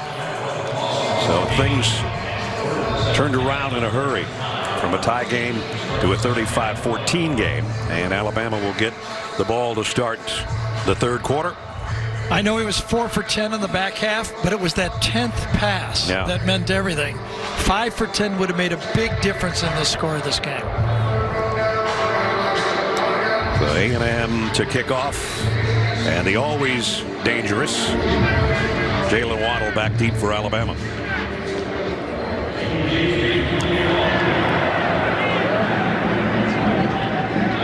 And they'll let that one go and bring it out to the 25-yard line, and we'll bring you back in the booth. Welcome back, everybody. Brad Nessler and Gary Danielson. You already heard from Jamie.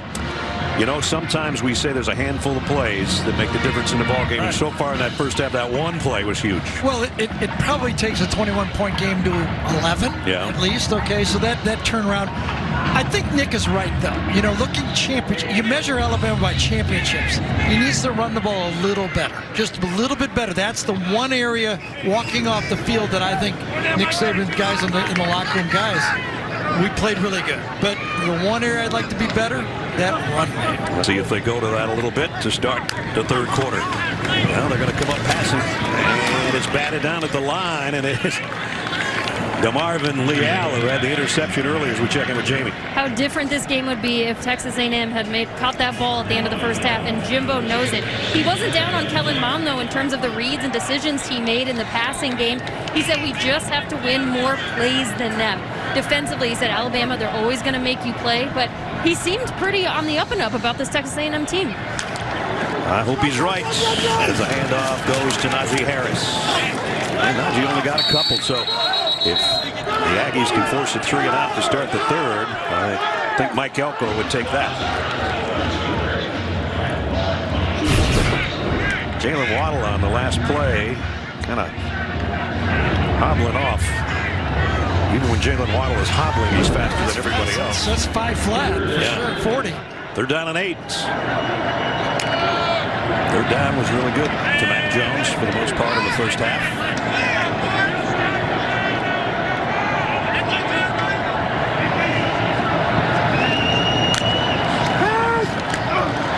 Pump fake, going deep. Might still be good. Oh, just missed.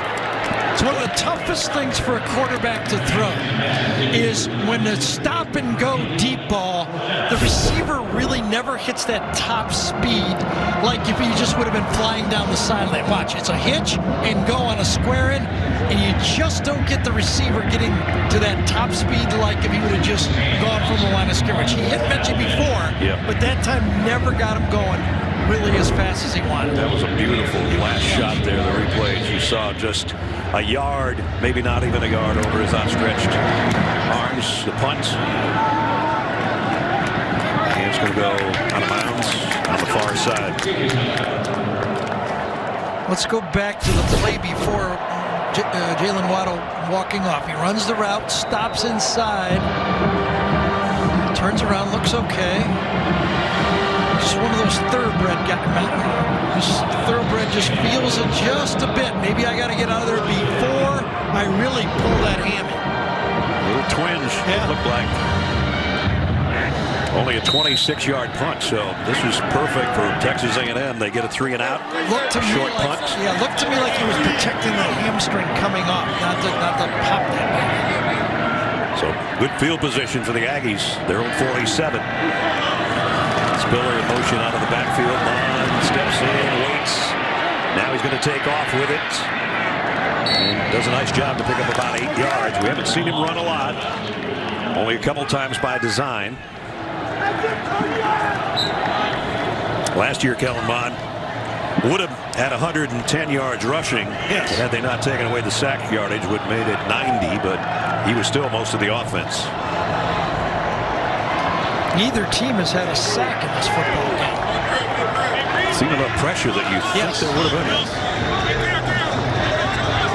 You know, Kellen's probably thrown 3 or 4 away to avoid a sack, and as you mentioned, so did Mac Jones throw a couple away.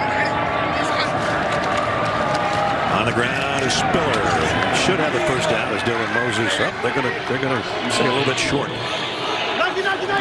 And as Brad was talking about, those yards from the quarterback, they're nice. But if that's all you got, that ain't enough. That's not so nice. No, that's not so nice.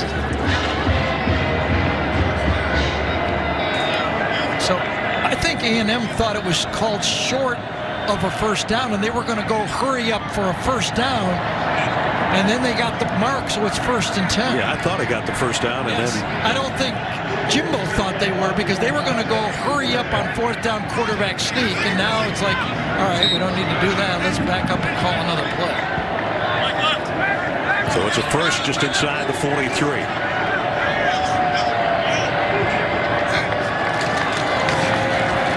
Quick throw at the flat to Chase Lane, and Lane got it inside the 40. This Malachi Moore is a pretty impressive football player. True freshman, playing in the secondary, playing over the slot in their nickel defense. Comes again and makes another clean tackle on the play. And as Brad told you before, you don't play in this defense no matter how talented you are if you don't know what you're doing. Yep. He's back there with Brian Branch. When are they going to share on that position? Challenge Josh Jobe down here? You know, he's the new corner. When are they going to put one on him? Yeah, that crossing route, I don't know where that one was heading. I guess Chapman, maybe the intended receiver, was kind of in between 2 guys out there, incomplete. Let's see if we can tell any better from behind here. Trying to throw it. Was it tipped? Oh, it was Lane. He threw it right over Lane's head. Right over number 2's head, Chase Lane. And he said, you got to go on. And you could see, as we talked about before, the quarterback communication with the receivers just isn't there. And I know nobody likes to talk about it. That's why A&M was saying, boy, we liked our old schedule. We could play 4 or 5 games. This one's complete inside the 25. And going the other way is Weidermeyer. He's got the first down. Yeah, I think they're going to give him pretty close to the 25-yard line on his forward progress on this play. Pick up a 15. Right side of your screen over here is Weidermeyer coming in on the crossing route. Good route for a tight end. One-on-one coverage. Just doesn't turn in. He gives that little stem fake at the top of it. So first down at the 25. Hear that terminology, stem, right on the top of it, like a little stem fake. I was talking to you. I'm doing stem cell research over here. The 25. But out in the flat, too far in front of Anais Smith, incomplete. You know, the guys Kellen Mond would have had, he would have had Jamon Osmond, who's been his buddy and his roommate since IMG Academy, who's the leading returning receiver, or would have been. And Courtney Davis and Kendrick Rogers left early for the NFL. Cameron Buckley would have been a slot guy. He's out for the year with a knee injury, so he's playing with a whole bunch of new guys. Yes, now Jimbo says they're very talented players, but they're new young players. He said they're actually maybe a little faster than the other guys, but they're nowhere as big 50-50 matchup players. Yeah, those guys were tall last year. 2nd and 10. Right around the corner. Wow, that was quick. That was quick. Christopher Allen. Yep. Christopher Allen's made a couple of big plays, got held on that one play that could have been a sack, coming right off the edge right here. Just explodes. Guard can never get there in time. It was supposed to be Hocker number 73. They were supposed to kick him out. Never got there. There's not a guard in the world that's that fast. No, that's you know, that's one of the things. Without the crowd on the road here, you wonder if the quarterback couldn't use his snap count a little bit. You know, you see in Aaron Rodgers in the NFL, those guys that keep the defense quiet with the snap count, but all the colleges basically gone to the no silent snap count, so you don't have that advantage. They're down to 12 across the middle, incomplete. Nice throw. Chase Lane. And Chase knew he was going to get hit on this play, so he caught it and ducked at the same time. Really nice technique. Square up, turn in, good throw, and duck. Catch and duck to the 12-yard line. It's better than chuck and duck. You're right? not kidding. Well, this is a good-looking drive. Remember, they forced a 3 and out, short punt, short field, started almost at midfield. Yeah, back-to-back third down conversions for this team. They've gone 41 yards in 4 minutes. It's just what the Aggies doctors have ordered, that they can get some points out of this, especially if it's a touchdown. Mon looked right, now is going to eat it. And so Will Anderson drops him for a 2-yard loss. Yeah, I think Malachi Moore took that play away. There was nowhere for Kellen Mond to go for it. He wanted to throw the ball quick to the flat to the outside and watch this, take this play away. Nothing there. At least get back to the line of scrimmage is what he did. If you're not an Alabama fan, you go, who's Will Anderson? Well, he's one of the new batch that's going to be really, really good. Yes. Starter is a freshman. 2nd down, 11. Need to get to the 2-yard line for a first down. 13 yards away from a touchdown. Mon backpedaling, in trouble. Just lofts it to the corner, and Surtain's the closest guy over there. Look how far back he is. This ball was snapped on the 13-yard line. He's near the 30-yard line when he lets it go. He had to retreat because the pressure was coming. He's trying to buy time. He just keeps backing up to avoid that sack. Mathis had him if he didn't do it. And again, Boygby would have, too. Boygby would have. I thought I saw 48 first. Believe me, when you're back there, you only see one guy. You never see 2 guys. The first guy you see, that's enough. Well, they had success on 3rd down earlier in this drive. They need one here. Well, Alabama tried to bring that rush up the middle. Empty backfield. Yes, they do. They bring the extra guy. Mon's going the wrong way again. This time, no, is it caught? Wow, Weidermeyer about a yard shy of the first down. Again, he had to retreat. It's one of those throws. I think it's going to be short of the first down now. It looks to me. He has to retreat, throw it, don't do it, don't do it. Yes, he did it. It's a heck of a catch. So is it 4th and inches? That's 4th and a yard. They might want to take a look at this, a replay look at this. Because was he not forced back after the catch? Ruling of a catch short of the first down is under video review. Yes, I think they might want to take a look at that. This could be close. Closer. They look too close. They might be wondering whether he held onto the ball. You know, I was going to say that. I wanted one more look towards the end zone. Was his forward progress right at the line, or is there enough evidence to look? Let's see if he, even as Brad mentioned, did he finish the catch? 1, 2, goes down with his knee and drops the ball. Yes, he did. Gene Steratore is with us. Gene, what do you think? I think he's in the process of making that catch and falling, and he needs to complete that. And after review, I would say they'll overturn this to incomplete as well. This is still an airborne receiver that is possessing with the foot, but in the fall at this point, I don't see a football move, a time element to have a football move. It's a continuous fall, and in that case, I would say he needs to survive the ground. Yep. I think Brad saw it first, and you finished it off, and I think I agree with that. His knee hits, but as you say, it's not a move. It's going to be Alabama ball. And I agree that Brad should get the credit for this one, Gary, for sure. Thanks, Brad Gene. Definitely gets the credit for this one, Right. no doubt. I got the toe, you got the ball. That's right. Well, we'll wait for the official call from Jason Autry. Hickey Haddock's replay official. So the ball should go back to about the 13-yard line. Great play by Kellen Mond. Good try. Defense all over the play. Fight all the way through to the finish. John Battle does a good job of staying with it, fighting to the end, and it ends up paying off. After video review, the ruling is an incomplete pass.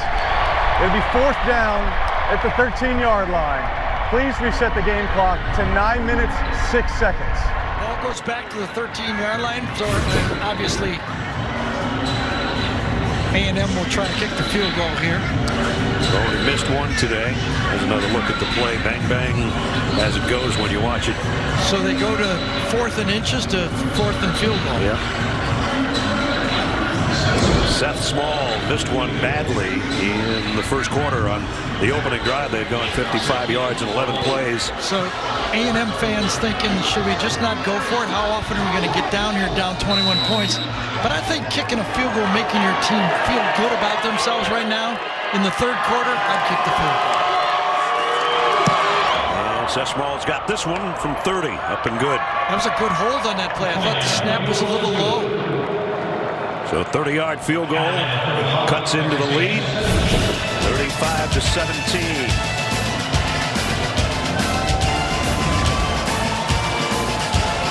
Congratulations.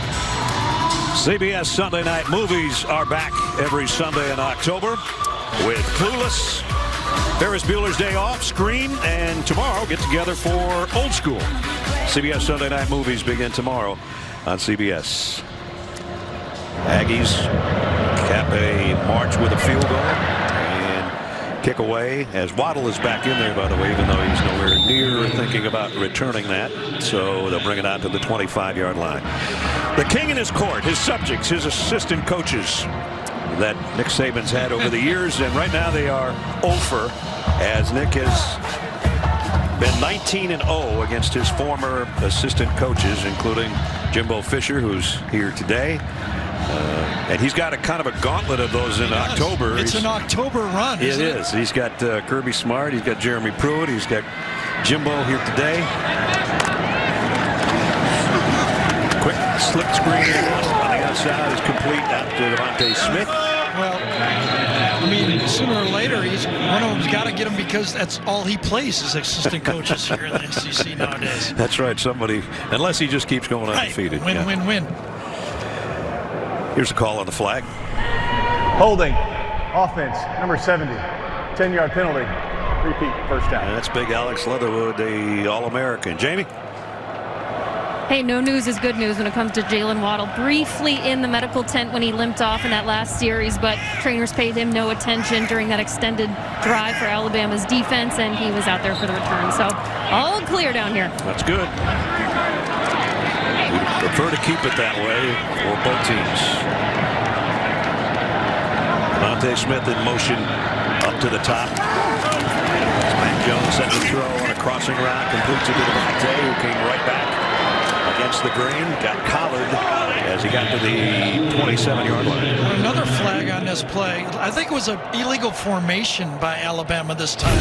I don't know if they had too many men in the backfield or covered up an eligible receiver with the formation. Illegal shift, offense. Players in motion never get set after a reset. 5-yard penalty, repeat first down. Something you don't see too often. Back-to-back penalties against Alabama.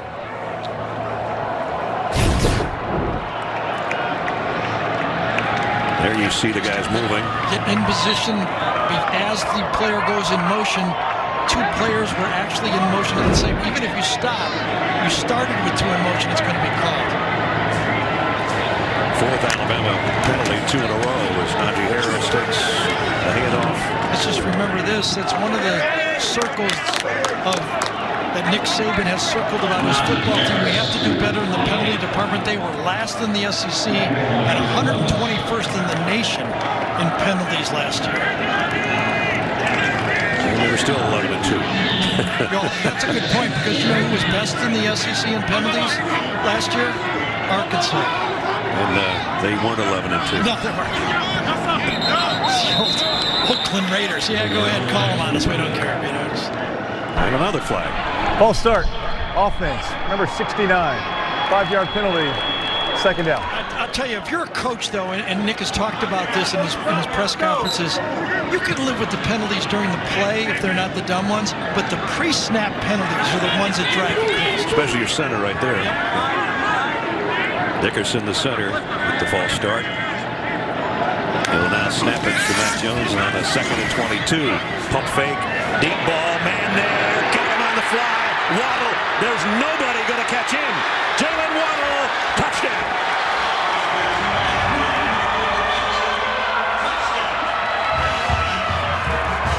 Another 78-yard touchdown pass. This time, Jalen Waddle. They were just backing up so that they could run that square in and go, and this time Mac Jones did not mistime the throw to Waddle, and Jamie's report was right on. I guess he's okay. Apparently the hamstring's fine. Yes. Maybe that was just part of the design of the play. I'm going to limp off and then come back on and run the square in and go. It's actually a 87-yard touchdown pass. I'm going to correct myself there.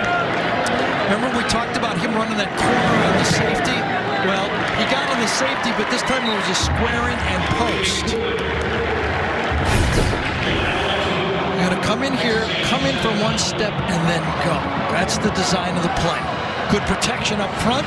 That offensive line gives them the pocket, room to step up, and touchdown. They got one hand on the back end of his foot, and that was it. Jalen Waddle. Boy, is Alabama glad he came to Tuscaloosa instead of College Station, huh? 42-17. That garlic butter is something else. I think the Aggies are in a nickel defense. Should have been in a dime on that last Jalen Waddle touchdown. We talked about the route and the good throw and everything, but it was 2nd and 22. How do you get beat deep on 2nd and 22? You know, last week we saw a new record for passing, over 600 yards in 3.5 quarters. Mac Jones may break it today in 1 week. He's got 363 and 3 touchdowns right now. If he stays in the game and has to keep throwing, like Mississippi State had to keep throwing. Jeez. 142 for the touchdown. We've been doing SEC football for a while. It sure has changed in the last 3 years, hasn't it? I mean, it is a passing league now. The old stop the tailback off tackle is no longer a part of it. Nor any Aggies. Here's a throw out to Weidermeyer. Cuts back inside. Nice move by the big fella. And he looks like he might have a first down at the 35. When we first started doing this, we used to talk about the isolation play. Now we're talking about the isolation pass. You isolate a wide receiver on a safety. And they moved the sticks as they gave Weidermeyer the first.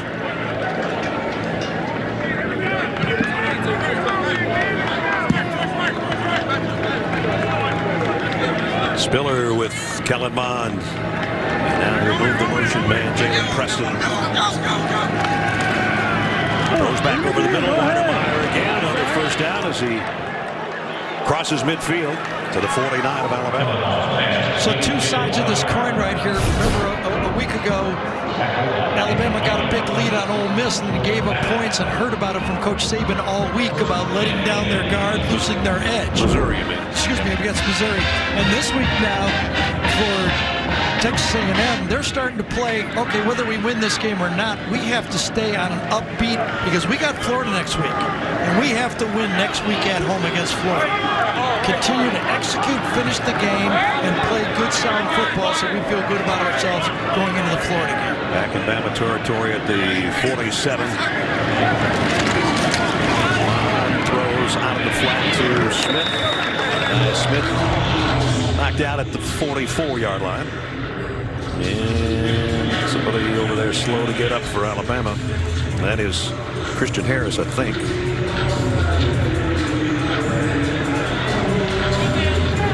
Harris pressed into action when Dylan Moses and Josh McMillan got hurt last year. And he went on to have a really nice season. He just hit the deck kind of hard over there.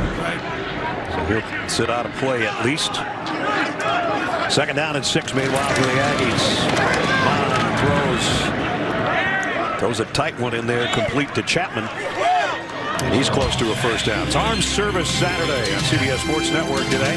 And the first game in the Commander-in-Chief's Trophy Series is Navy battles Air Force. And earlier today on CBS Sports Network, Army took on Abilene Christian, and they won big, 55-23.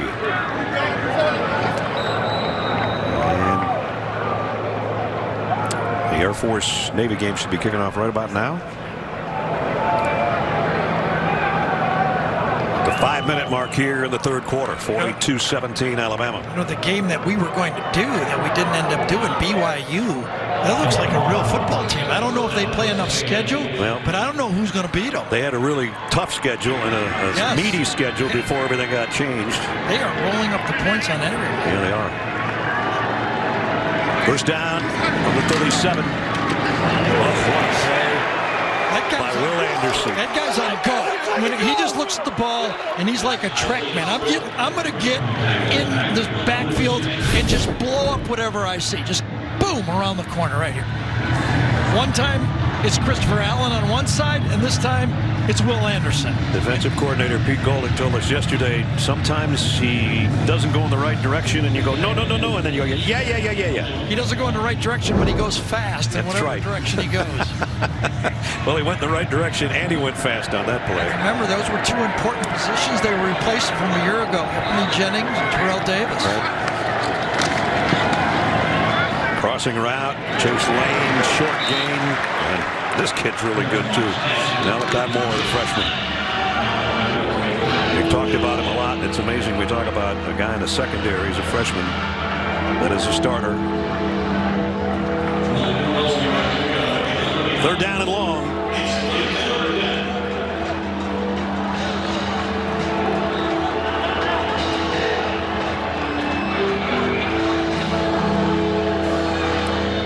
Kellen Mond 19 out of 34 for 219 so far. He'd like to get, going to have to get more than 12 now. Weidermeyer jumped early. Ball start, offense, number 85. 5-yard penalty, third down. Weidermeyer with 5 catches, but he's just forced a third and longer now for the Aggies. He looks a little bit winded. Weidermeyer, that is. He's had to go from one side to the other. They moved him around a lot. Part of it because he was hitting himself in the head there. Probably knocked himself out. He was so mad at himself. Third down and 17.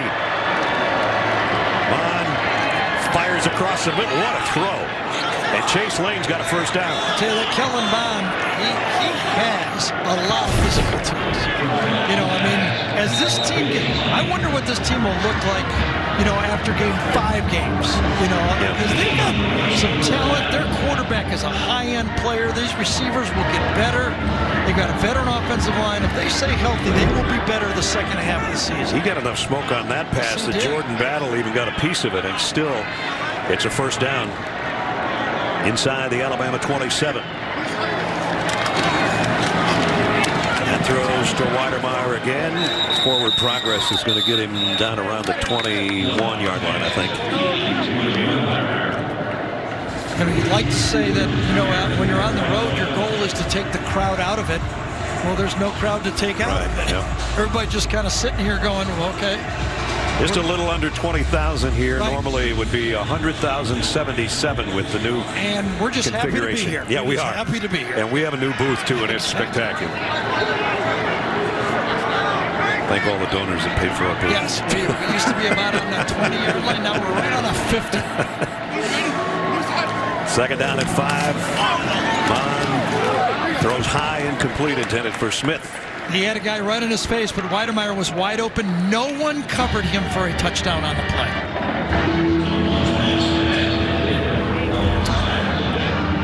Well, they're trying to get these guys touches, but it's not enough. Yeah, well, it's a pretty tough defense they're facing, and you have to do everything right against them. Yeah.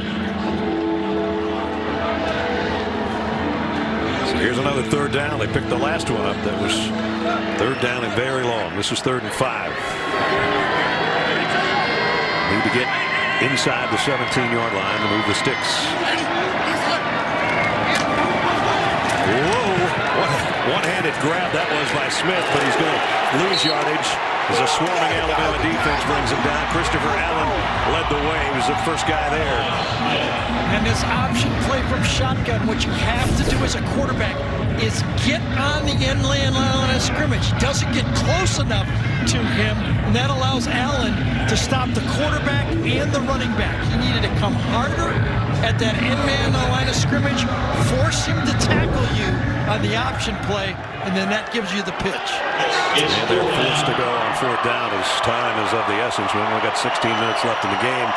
So 4th down and 8. They're going to get the blitz right here unless they check it off now. If they get the playoff, just did, and here they come. Mond throws incomplete, and Alabama will take over on downs. From the shotgun, you see it coming. You've got time to deliver it. You know it's coming.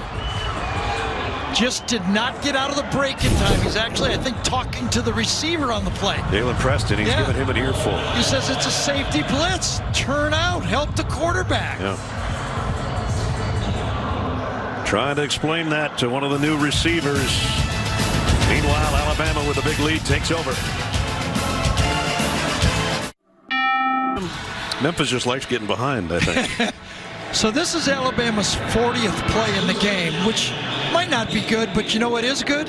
When you have 42 points on 40 plays. It's not bad, is it? Brian Robinson in the backfield. Only the 2nd time today, and he's going to get the carry to the near side. And got a pretty good gain out of it. Well, tomorrow it's an NFL CBS doubleheader. Early games.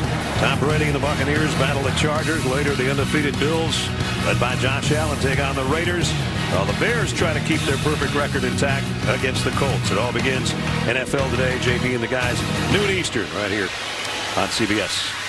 And we'll have an update on the Patriots-Chiefs game that, due to COVID, has been moved.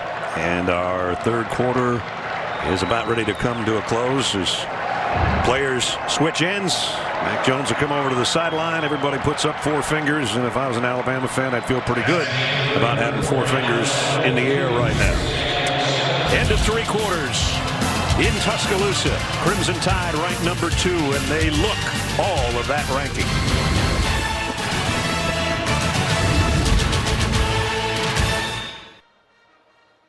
Today. Set to start the 4th quarter from Tuscaloosa. And the Crimson Tide with the snap and the big lead and the handoff. And another first down run Robinson still going, finally getting a chance to play after Najee Harris played most of the 3 quarters. Brad and Gary back with you in the booth. Jamie down on the field. Well, you know, this was the year that we said, can A&M move up there in the Alabama territory? Unless something drastic happens, it's not going to happen this year. No, they're not as good as Alabama yet this year. They're not there yet. They're better. I think they're a better football team this year. And maybe, you know, if they get Florida next week and knock off Florida, maybe they get right back into it. The thing that for Alabama, the only red alarm I've got is the running game. That last play was the longest rushing play of the day for Alabama. And it was Brian Robinson, not Najee Harris. And when we come back here in a couple weeks, it'll be a better run defense for Georgia than the one we're seeing here today. And there's Brian Robinson with another good run. So I think if you look at, you know, not the championship with Tua, but if you look at the rest of the Alabama championships, they were well-balanced teams. Run the ball, pass the ball. Can they be more balanced? Well, obviously they can throw it, but can they be more balanced? I think that's the one thing coming out of here through 3 quarters. I don't think judging this 4th quarter, even if they roll up some yards rushing, through the first 3 quarters, they could not get that balanced running game that I think that Alabama will want to be a national champion. Robinson got 16 on the last carry, and he got a couple more there. Leon O'Neal made the stop.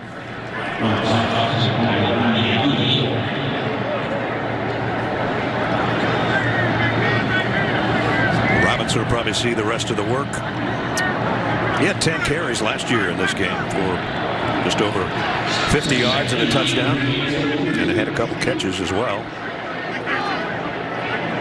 After that, it's Trey Sanders, who was one of the most highly touted recruits a couple years ago before being injured.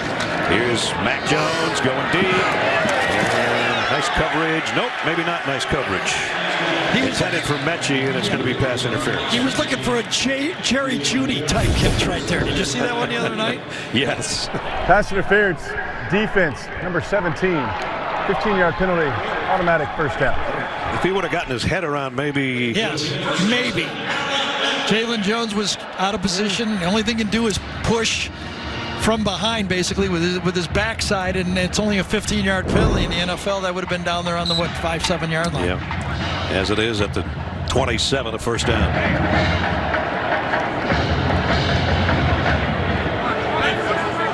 Robinson stays in at the tailback spots.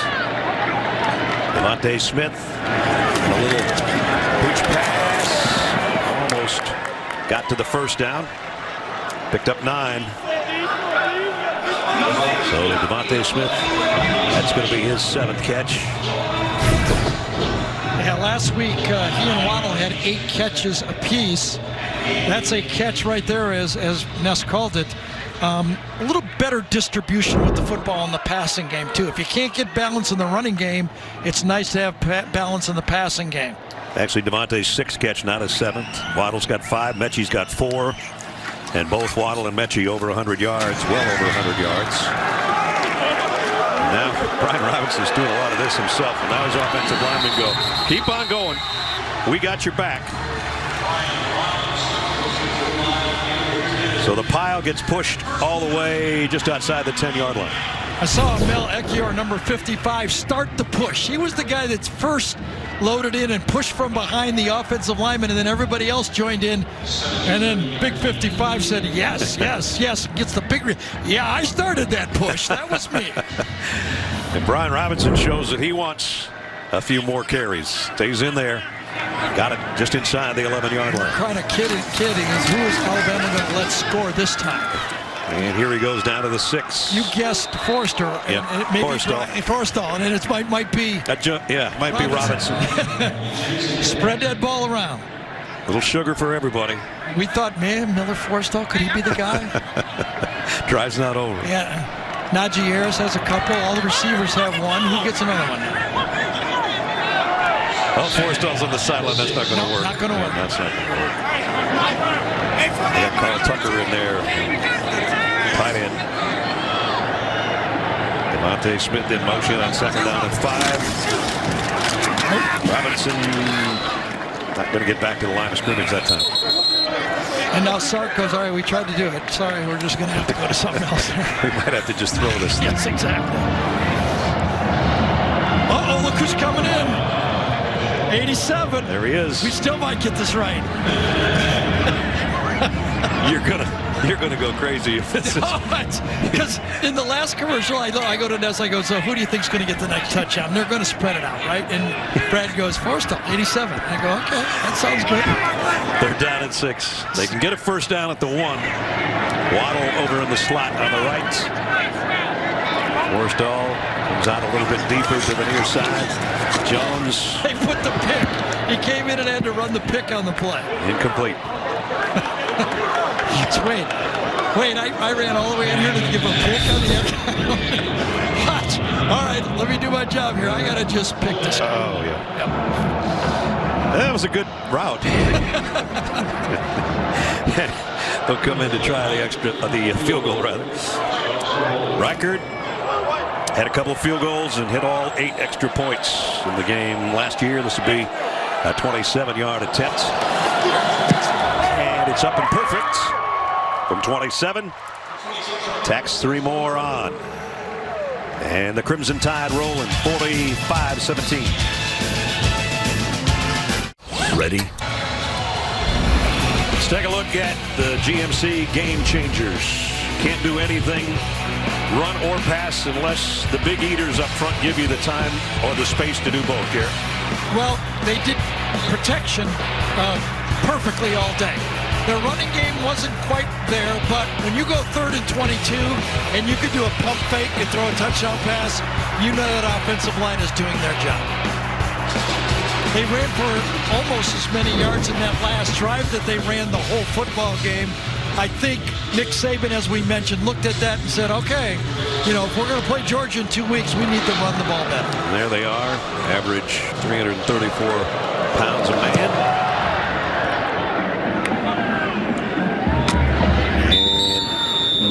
Let's go down to James. Brad, the first Saturday in October is taking on a new meeting. It's the inaugural #3 Day to kick off College Football Mental Health Awareness Week. You're seeing green ribbon decals being worn by players from both teams today, Texas A&M and Alabama. 14 other programs participating.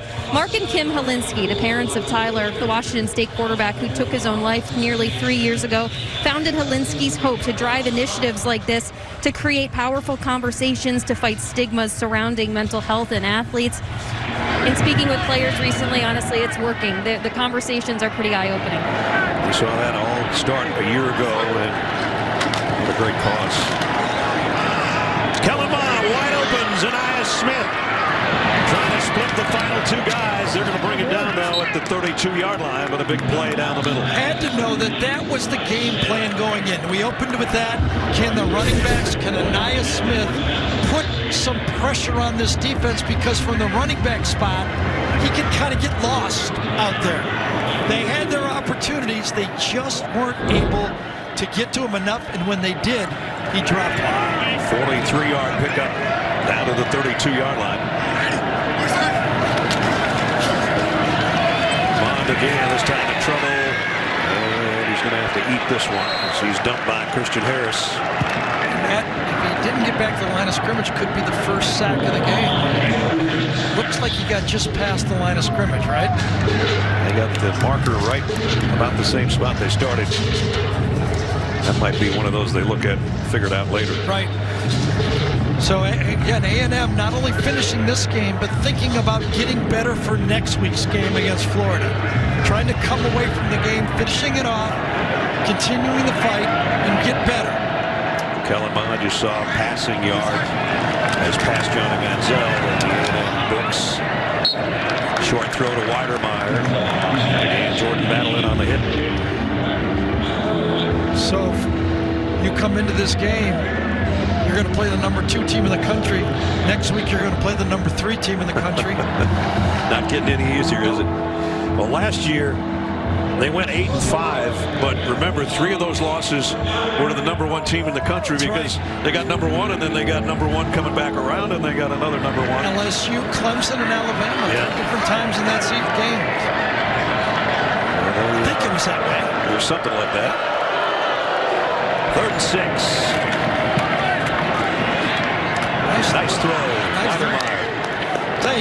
efficient. You wonder if they had the team around him.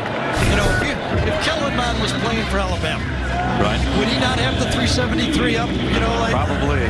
You know, if he was playing for Georgia with that team or Florida, this team is pretty good. They're not quite as good as Alabama. We'll see if they're as good as Florida next week with the home game. But this guy has improved every year in his career. He's tough as nails, finishes every game, never talks bad about his teammates. Right. Jimbo loves him, works hard. He's just had so much put on his shoulders the whole time he's been the starter. It's been him for 3 years. Set the throw again to the corner of the end zone, and both the receiver and the defender fall down. It was intended for Rennick, who had a touchdown catch earlier. Yeah, he had the matchup he wanted. Matched up against the inside linebacker, Christian Harris. Harris is right here, and he's looking around like, do I got this guy? Yes, I do, all by myself. No one deep, throw it up. Just stumbled and not there. Got their feet tangled up a little bit, both of them. So Christian Harris was actually a high school defensive back and wide receiver. He plays like it. Yes, plays very well in space. Lane in motion, give it off. No, it's nice play fake. And they're going to the same guy, and it's the same result. I'll tell you, they should have given that one off. I know it wasn't a read. It was a play-action pass, but that's the one time it looked like something opened up front. And Surtain did a really nice job on the back end for Alabama defensively. Watch the action open up here. A handoff would have been right to the safety. Yep. Patrick Surtain plays it beautifully. Yeah, and remember the matchup was good last time? The matchup's not so good with this one. Surtain goes, a 46 number to cover. That's not bad. I can handle a 46. Preseason all SEC pick, Patrick Surtain. So third down. And timeout taken by Texas A&M at the 7.5-minute mark.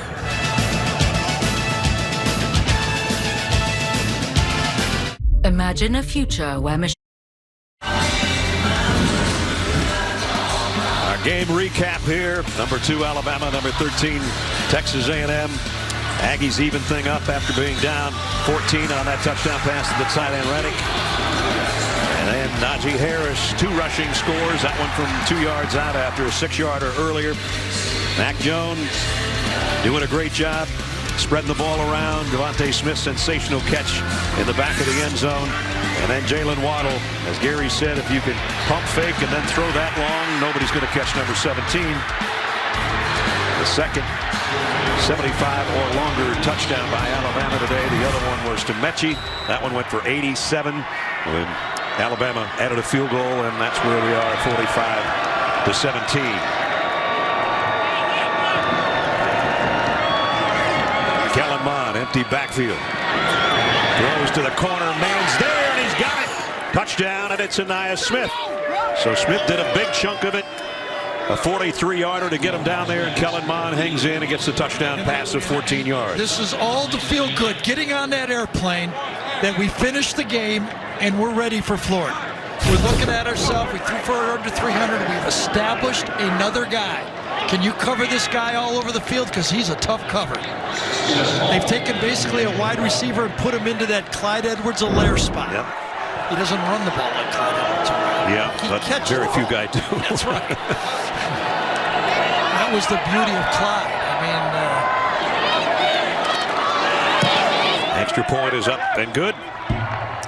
So scoring drive of a little under 3 minutes, and on 3rd and 10 they capped a 75-yard march in 7 plays with a 14-yard touchdown pass to Aniyah Smith.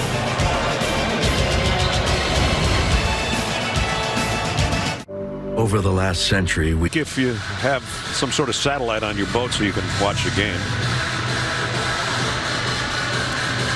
Coming up, our Jersey Mike's play of the game, presented by Jersey Mike's Subs. And across the way, with the refiguration of Bryant-Denny Stadium, our good friend Eli Gold and the Alabama Radio Network is now on the far side of the field. So Eli's calling everything backwards. as far as we see it and you see it, which is really tough to do. Trust me, I've done it on basketball a million times. And we don't get to see our good friend Eli. He never usually wears a visor either, but he's in the sun over there. Exactly, into the sun. Here's a Jeep update in our studio. Adam Zucker. Zook, what do you got? Well, Ness, Lane Kiffin has the Ole Miss offense getting hot late in this one. They were down 28-14. Got a goal line stand against them, and then Matt Corral to Jonathan Mingo for his second touchdown grab of the day. Tied up early in the fourth quarter. Back to you. All right, good one there.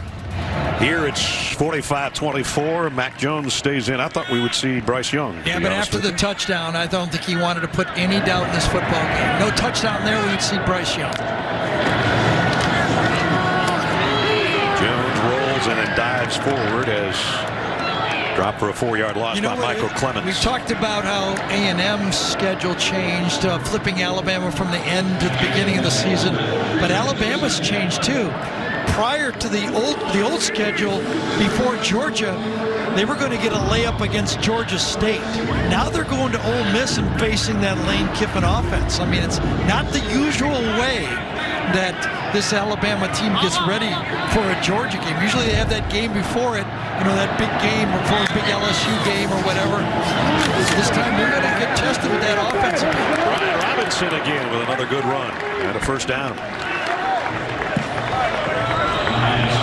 So that offensive line is also obviously in the game. If the quarterback's in the game, you're going to keep the offensive line in the game. And big center that time, Landon Dickerson, comes around. He is really a valuable football player. Going back to that layup you were talking about, Georgia State, you should have told Tennessee that last year when they lost to Georgia State. Between Alabama and although Tennessee, you'll have to say, is pretty good football. They've won 8 straight. They've got the longest winning streak in college football. How about that? There's Bryce Young on the sideline, the highly touted freshman. Number 2 overall recruit from a football quarterback factory, it seems, out in California. Just remember, Bryce, Tua wasn't out there yet at this point. That's true.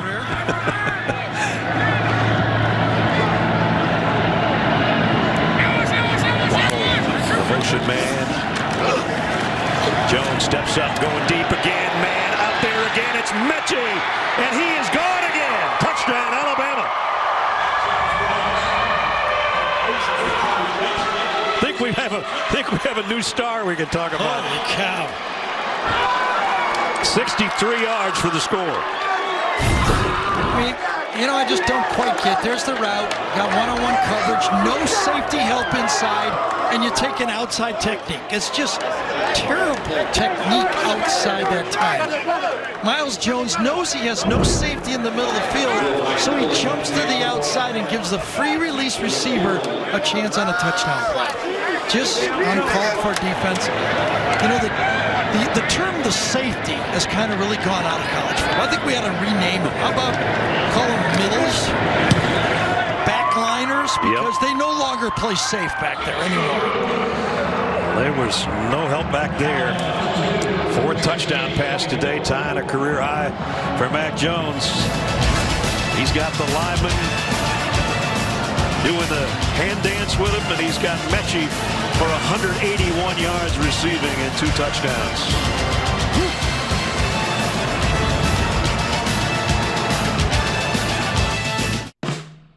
Last year practicing, and Judy and Ruggs and all those guys. I always liked you, John, and today he's like John Mechie to the tune of 5 receptions for 181 yards and 2 touchdowns. Remember that scout day we had? Yeah, that was fun. Yeah, this is just as good. All right, so these 3 guys have these 2, but one of them goes in motion, and I think that causes the problem. The safety doesn't know who to take. Who has he covered? He double covers the tight end. The corner thinks he has help. The 3-on-2 coverage is broken by one guy going in motion. That is those type of things. You get fancy, and they work on the blackboard, but in the game, it does not work. See, he was worried about Forrestal there, and see what happened to him? Yep. And that's why I say the word safety has to change. I haven't seen a safety. They don't play safe anymore. They're up there like corners. We've got a new quarterback for A&M, Haynes King. Freshman out of Longview, Texas. And Kellen Mond did everything he could today. It's just too much against. Yeah, and you don't want to get him dinged right in the game here. Big game coming up next week. And a throw and a catch. Completion to Chase Lane. Kellen Mond on the day ended up 25 out of 44 for over 300 yards and 3 touchdowns.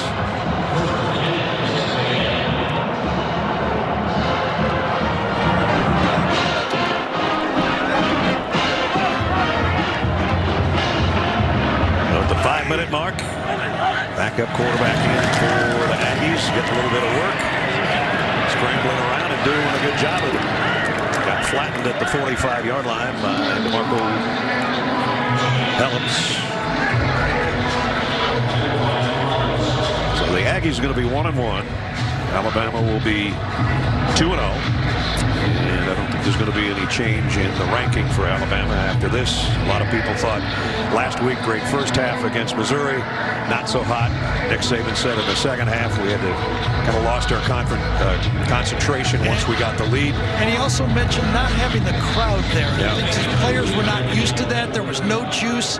And he kind of challenged them that you got to provide your own juice out there. He said it was the same way for him. He said he walked out there and he said it felt weird for me. And he's pretty much seen it all. This throw broken up. Chase Lane, the intended receiver. Malachi Moore breaks it up. Malachi Moore has been excellent the whole game, from the very first quarter all the way through the game. So it's really Arkansas is the last team to beat A&M 8 straight times. So remember, when you're watching Alabama play, you know, we talked about what A&M is measuring. They got to get ready for Florida next week and prove they can play or beat one of these big boys pretty soon, right? Right. For Alabama, every time you watch them play, you go, all right, is this good enough to beat Georgia, Ohio State, Clemson? You know, you measure against the top teams. Right. Well, Alabama's been the big brother in this conference for a long time, and Big Brother is moving to Monday. And the All-Star house guests are bringing the drama with them. Monday, watch a new episode of Big Brother All-Stars on CBS and catch up anytime on CBS All Access.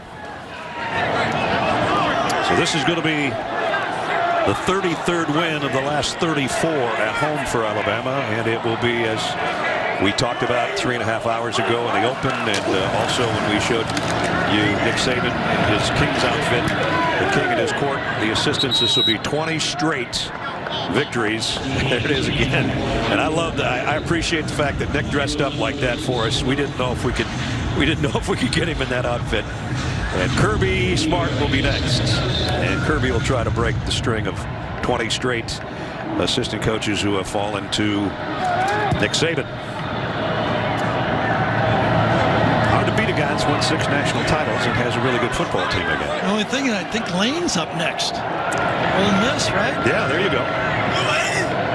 He can make that Lane. board. Next week we'll have Lane's picture. That's right. We do it in 2 weeks. Forgot about him because he hasn't played him as a head coach yet. Well, the adjustment was made by Dick Saban. Dick Saban, when he hired Lane Kiffin in 2014, it took him a year, but since 2015, when he had Jake Coker at quarterback, this is now the 74th game and the 34th time this Alabama offense has gained more than 500 yards. Lane changed it. And since then, Sarkisian has taken over, and it stayed the same. It's not actually, look at almost half the time they're gaining 500 yards in a football game. Not going to lose that many doing that. Nope.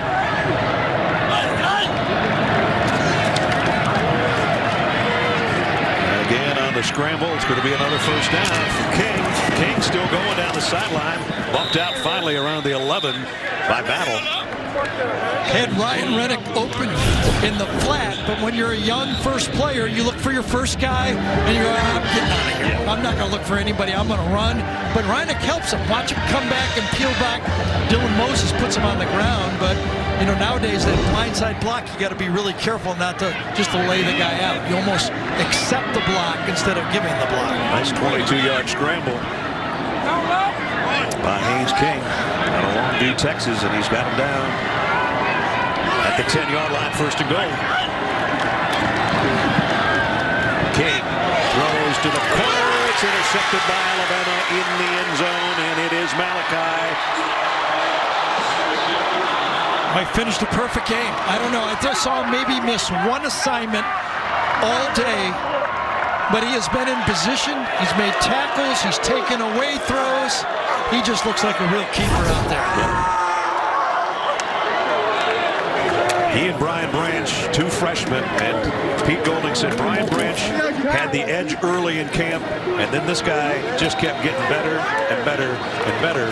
That's why he's starting, and that's why he's had a heck of a game. His first home game at Bryant-Denny Stadium. Alabama's got the ball back en route to a victory. Advanced non-small.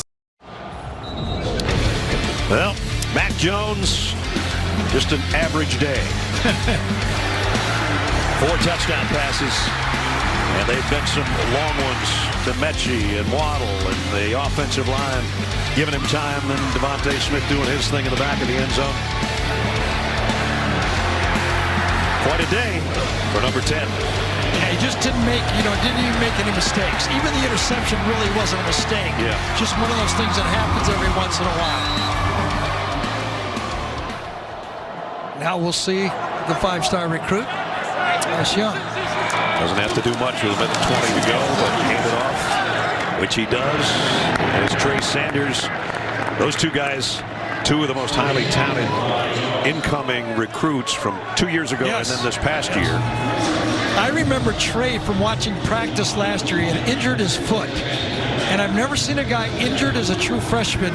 He worked the whole practice on catching the ball. He is about as focused as a young player, Trey Sanders is. He wants to be a great football player. Got to get healthy first, had that foot injury. Let's see what he turns out to be. Look, low snap, and he has to pick this up, and he's going to lose yardage, but that wasn't his fault. And so just when he had an 8-yard pickup, he ends up losing yardage. Coming up after our game, Adam, Rick, and BJ will have the day's best highlights on the college football postgame show presented by Rocket Mortgage, which is about 30 seconds away. So all in all, got to believe this Alabama football team is going to be worthy of taking a run in another championship, don't you think? Sure looks like it to me. Yep. I know there's going to be things that guy is not going to be happy about, Nick Saban, because he doesn't like giving up 24 points. I get that. But you take that away, and it was a pretty darn good outing for the first home game of the year. Resounding victory of 52-24 certainly isn't going to move Alabama off the number 2 spot in the country as far as the rankings. And for 20 straight times, an assistant coach falls to the man.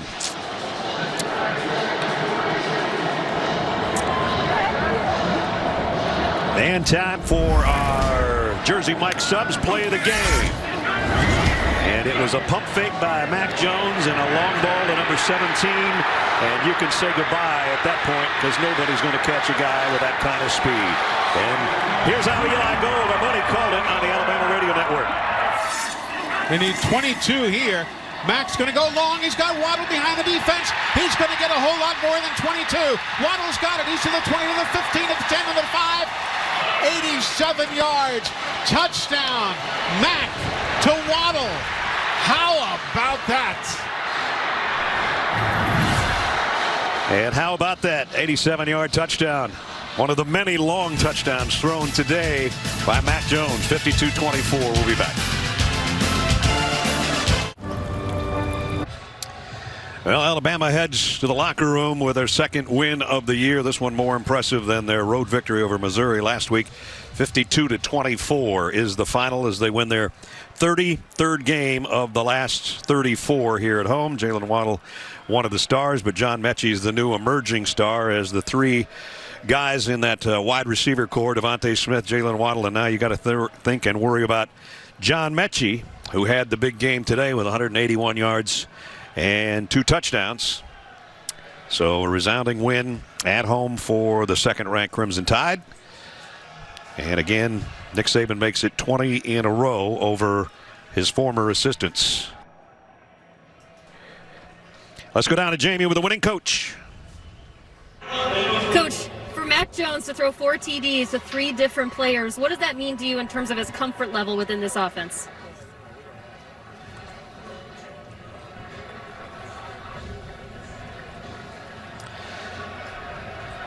Okay, we'll hear from Coach Saban in the postgame. We have a technical problem down there as Coach Saban's headset is socially distanced from our sound, I guess. He'll be in the studio show with Zucker and the guys. 52-24 is the final. That'll wrap it up from Tuscaloosa for Gary Danielson and Jamie Erdahl. Brad Nessler saying so long for Tuscaloosa. Final score. Second-ranked Alabama 52. Texas A&M 24. College football postgame show presented by Rocket Mortgage is coming up next after these messages. See you next Saturday. The SEC on CBS. For now, so long from Tuscaloosa.